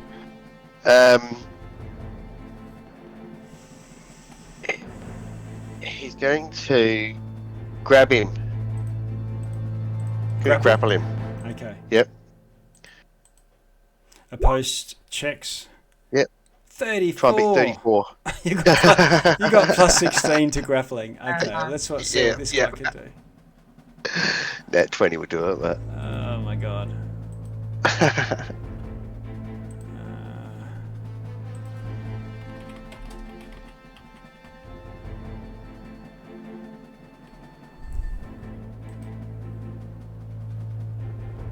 I'm sure I had this guy up here a second ago.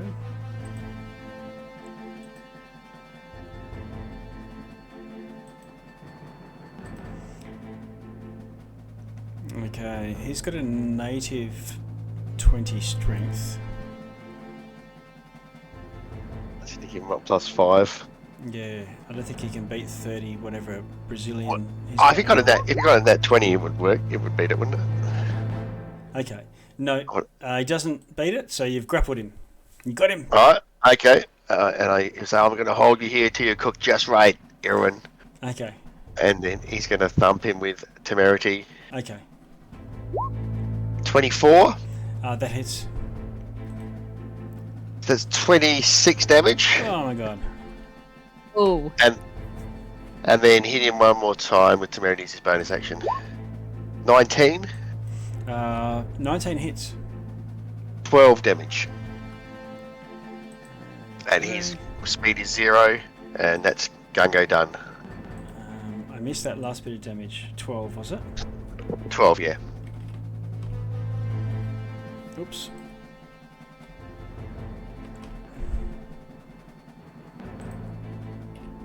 Okay. Gungo, he goes. Okay. So he's in the fire there then.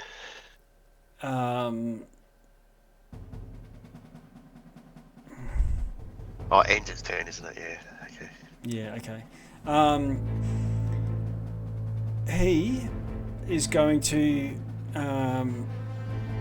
smile, call out to you, Gungo, and say, "The Queen will reign, and all will fall to chaos," as he plane shifts away.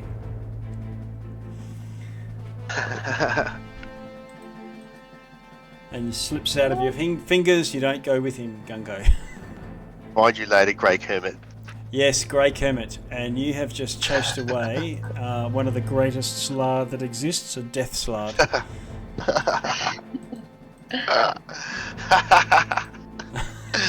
Kraken, Death Slard, all in a day's work. Yeah. Literally, all on the same day. And a elder brain? Come on. Brain. Yeah, few mind flayers thrown in. Okay. And with that, I assume you stop entangling and cooking the ship. Yes. Yeah. And you hear Figaro call out, "Was that Ilrin? Did you chase him away?" No, he's still here. Hide. And Sirit comes up the stairs. "An aberration, I say, an aberration. He's a slard from Limbo." Yeah, he was. He's gone now. Oh. Well, that's great. Okay. So I mean, again, it is being dedicated to chaos, aberration. But why didn't he like me? Saw you as a threat. Illegal. Noida, you're feeling a pull. You really want to go east. Guys, I think we should go east. Okay. You think? Can I see this? Can I see the stars from here? You can't. You're below decks. Oh, actually, no. You can sort of see through the open deck, that opens out, because this is half a ship. So looking straight up, you see floorboards above you. But looking out to the east, you can see the other parts of the ship further away. Yeah. I got a really good feeling about east. Elric's going to try to divine from the stars if that's the right way to go. Okay. You ready to come out? Ready to come out, Figaro? Figaro, let's have a look.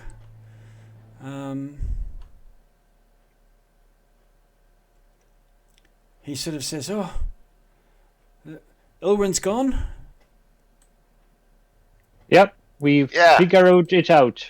And you see Kirit say, "Ilrin is gone, dead. Dead as the dreams of a brighter tomorrow." I mean... Wow. Yeah. You're all sparkles, aren't you, Figaro? Okay. Should we tell him he's not dead? Well, he's not dead. He's not here anymore, though. Oh. He did say something about some queen's going to come back and kill us all, but, you don't have to worry about that. Yeah, actually... Not right now, anyway. It's kind of weird chaos when there's an actual ruler with hierarchy. Yeah. He says, yes, come in. And he sort of gets this little object thing out and presses certain stuff. Looks like he's, messing with some sort of Hellraiser cube. And then says, come into the stateroom.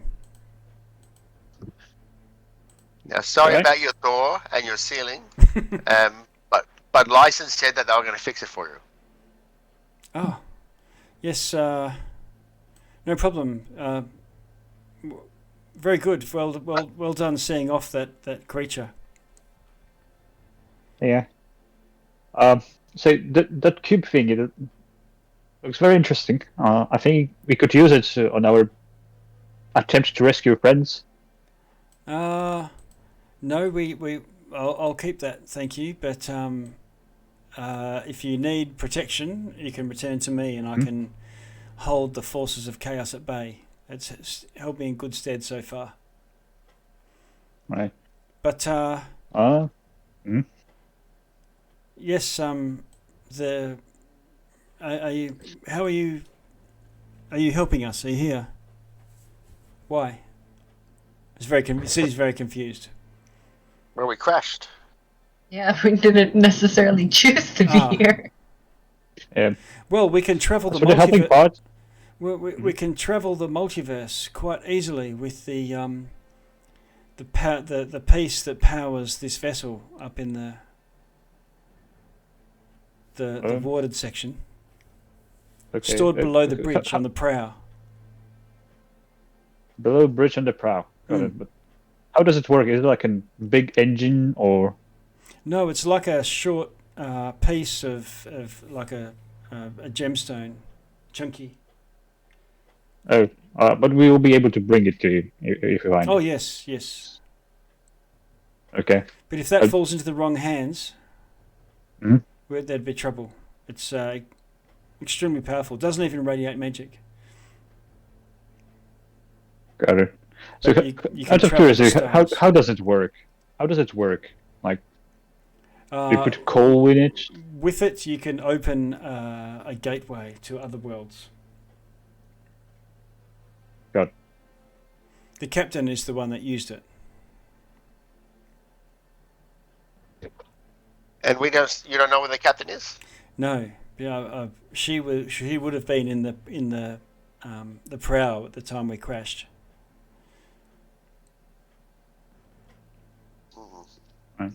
Is that feeling? Yeah, sorry, go ahead. The rod should be in the safe room though, right up the front. Okay. The feeling I got towards east is the general direction Yes. of the thing. Yes. Okay. There's 2 runes in different locations. They need to be dispelled before you can get to that room with the rod piece. Okay. Do you have like a password? Like No, you would need to cast a spell magic on the rune. I've got the spell magic, and I think a lead does too. Have you I can help too, yeah. Have you got a way to show invisible things? Because the rune's invisible, so you need to be able to see it and then cast a spell magic on it. Can I just cast Fairy Fire on it? Well, I got the lantern of revealing. That should show it. Okay. Yeah, the lantern doesn't even take a spell slot, so that'll be. So Gungo, you get out your lantern and shine the light. You're like, and then suddenly this rune glows on the headboard of the bed in the room, and you can see that there's a rune there. Okay. Can I see what? Can I detect magic and see how powerful the rune is? Yeah. Anything about it? You can't tell what level it is, but you can see that it's some sort of glyph, a ward. You can roll an Arcana to try and detect the, to determine how powerful a spell you would need to cast. I'll do that. Okay. But that one. I'll do it. I already want to do it too, so. Yeah, you can both try. Roll this 10. What did we get? A 1 and a 10. Fell on the 20 when she looks over. I look at it and Yeah. I don't know. A lead? Yeah. And I look at Fel and be like, I'm not sure. So. All right. Well, seeing that I only have 1 third-level spell slot left. Okay. Oh, well, it's a midpoint then, I'm really. going to just go ahead and. I got no spell slots left, but I would look at it and I would, automatically I would know or not know just by looking. You look at it and think deeply about it. I do have some, so. Okay. Elric, you cast a spell magic and the rune vanishes. Felwyn was going to take I do it if I have. Also, I have more spell slots, it sounds like, than you, so I can do it as well. Okay, so Elide, you cast your 3rd level spell, dispel magic. And it doesn't go off. I can do it higher. Okay. Did Felwyn, when she looked at it with her nat 20, was she able to determine how high of a spell it was? It wasn't a nat 20, it was dirty 20. Yeah. I'm sorry. No, you don't think it. You think a regular dispel magic will deactivate it, but not dispel it. It's probably not something that you can just dispel with a dispel magic, but you can sort of switch it off. Okay, yeah. Okay, cool. Then yeah, level 3's fine then. So yes, then I'll cast it at level 3. You cast it. Great. And you. It dispels, or it sort of dims even in the light of the lantern of revealing.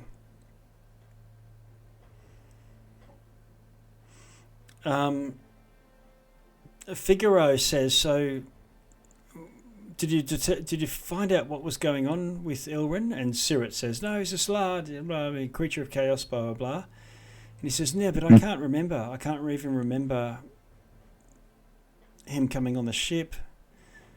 I can't remember any interactions I've had with him. No negative ones, but I've just felt it in my bones, really.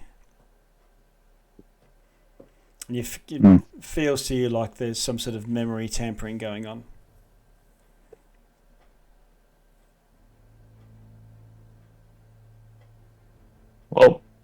He's gone for now.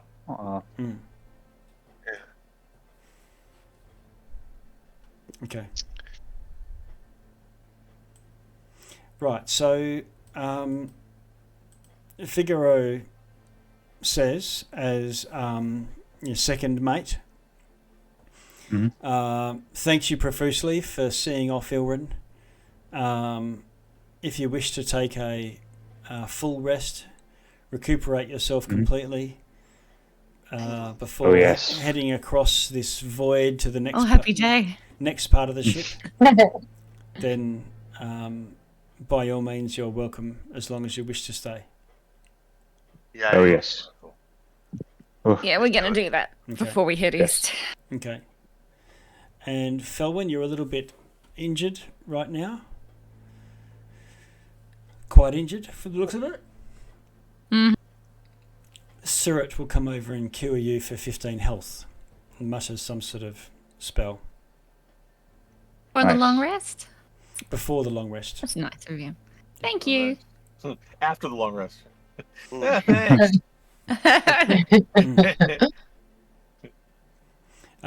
Surratt says, I saw Ilrin's true aberrant form, that frog-like thing of chaos. But the death side overpowered me and locked me in this cell. Ilrin said he was going to plant some sort of egg in my head to spawn another of his kind. But did that happen? No, didn't get a chance to do so.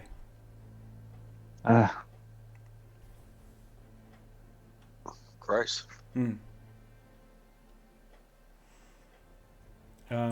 I suspect Ilrin sort of cast some sort of magical mind thing on Figaro. I don't know if you've got any magic that could reverse that. No, sorry. After a rest, maybe. Okay. Someone might. Or I can learn a spell. Different spell. I think no, I don't have it. Okay. Can I roll checking with? I don't know if Arcana will cover it, but we can tell it's modified memory. Yep. Have a try.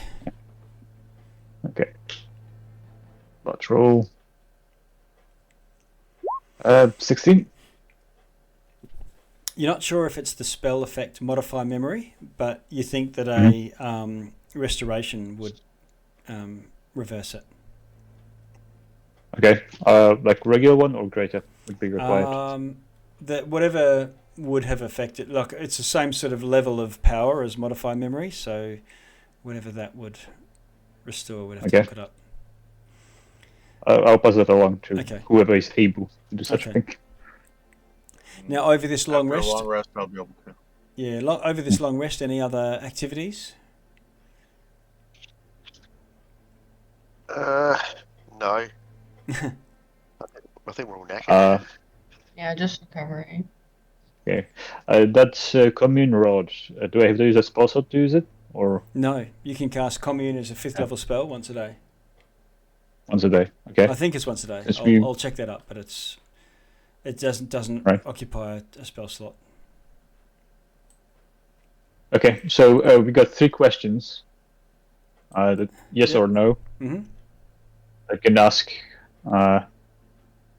Any suggestions? Oh, I'm not good with this stuff. Is there another ship on this rock that can fly if we put the thingy into it? Oh, that's a good one. Yes or no question. Yeah. Okay, is there another ship on this rock that can fly if we put that control thing into it? No. No. No, not to pursue that action. There you go. Are there other creatures like that large that are hiding amongst the survivors? No. Can we use the plane shifting gem to plane shift to a different location of safety off this rock? I think that's a general idea of how it works. So. Yeah. Or would it be successful? Yeah. Okay. You'll have to. So what's your? I'll get you to ask the question then, Noida. Yeah. So there are 2 more parts of the ship, right? And yes. the thingy is in the front part. Yeah, the prow. Okay. Are there any survivors in the middle part? Yes. Yes. Okay. So there's worth going there. So that's 3 questions for today. Okay. We can try again tomorrow. Yep. Okay. Yeah. And just lastly, that was good information. Yeah, the Mind Flayer's hard drive. Are you identifying that? Oh, that's right. Yeah. Yeah, I can't identify until after my long rest. Right. Oh, you can with a. I can if I cast it as a ritual because it doesn't use a spell slot, right? So let me do that. Mm-hmm. Yeah. Yeah. Okay. So you sort of plug yourself in and you get visions rather than journal entries, and you discover that this Mind Flayer. You might already know this to some extent from the connection with the Elder Brain, but this Mind Flayer community were fleeing the destruction of their world, where it fell to chaos. Entire regions and the world that they had was sort of like the Underdark in your world, but the whole, like the plane of elemental earth, it was all underground, like a illithid paradise.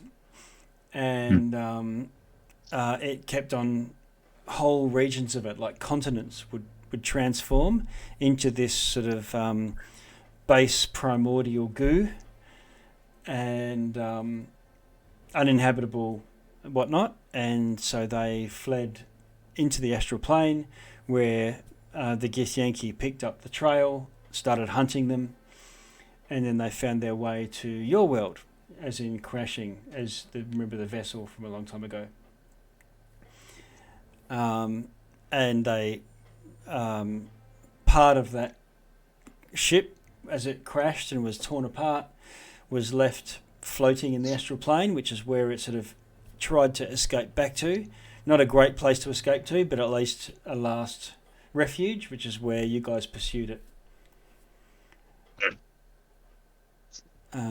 So that comes in the form of vision, like a vision of a destruction of homeworld, flee into the astral, pursued and hounded through the cosmos, crashing on a land and deciding, okay, this can be our new paradise. And of course, then you guys step into the picture. Mm-hmm. And yeah. Right. So these chaos creatures appear to be a problem.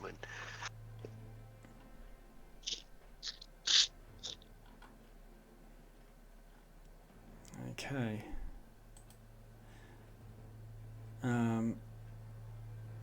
The identify on the rod doesn't work.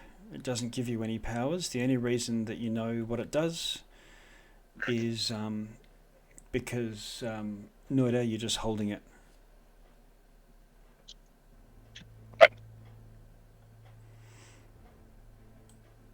Let's see. Oh. You can use an action to cast the commune spell until the next day, once a day. Is it like an actual item or a custom thing? Sorry? Is it like a custom item? You can roll a Arcana on it, or a History. Anyone with Arcana or History, but we'll only have 2 for the party, or whoever's... Yeah, I can go for... I'll go for History. Okay. Someone wants to go. Oh my gosh, that one. What is Okay. Not 20. Well, with his... Not 20. Oh my god. Thank you, Noida. Okay. So, this lead. This doesn't radiate magic. It's a non-magical tennis racket handle. What the hell is Noida so excited about? Noida, you have heard of this staff composed of 7 parts? Oh. An artifact, all powerful, that could command the power of law, which is like a base primordial power that predates the gods, predates the prime-material planes, when all there was law and chaos. Chaos being the primordial goo, but of course the more things get torn apart and mixed up like a blender, the more they become completely indistinguishable from one another, and the forces of law started to break those things into their primary components so that you could start to have things like earth and air and fire and water and positive things and negative things, and the elements started to form when law was acting on chaos of the primordial goo. And it seems as if this is like that this rod of law, a staff of law that cannot be destroyed. Any attempt to destroy it, and it breaks into 7 parts. And each part, when it does break apart, it's scattered and sprinkled across the cosmos, and every part goes to a different plane of existence. All right. So you have discovered one embedded deep in the mind of an elder brain, and by holding this, you seem to feel that you're drawn to another part. Awesome. And we'll call it there. Okay, this is a fun start. All right. Yeah. Oh yeah. All right. Nice. Happy days. We'll pick it up Fun. Yes. next Quite week. a day. Yes. Sounds great. Thanks, guys. And long rested finally. Thanks again. All right. Yeah. Yeah. Long rest. Let me do that. Yeah. Yeah. Oh yeah. All right. Click Bye. the button now. Please. Yeah.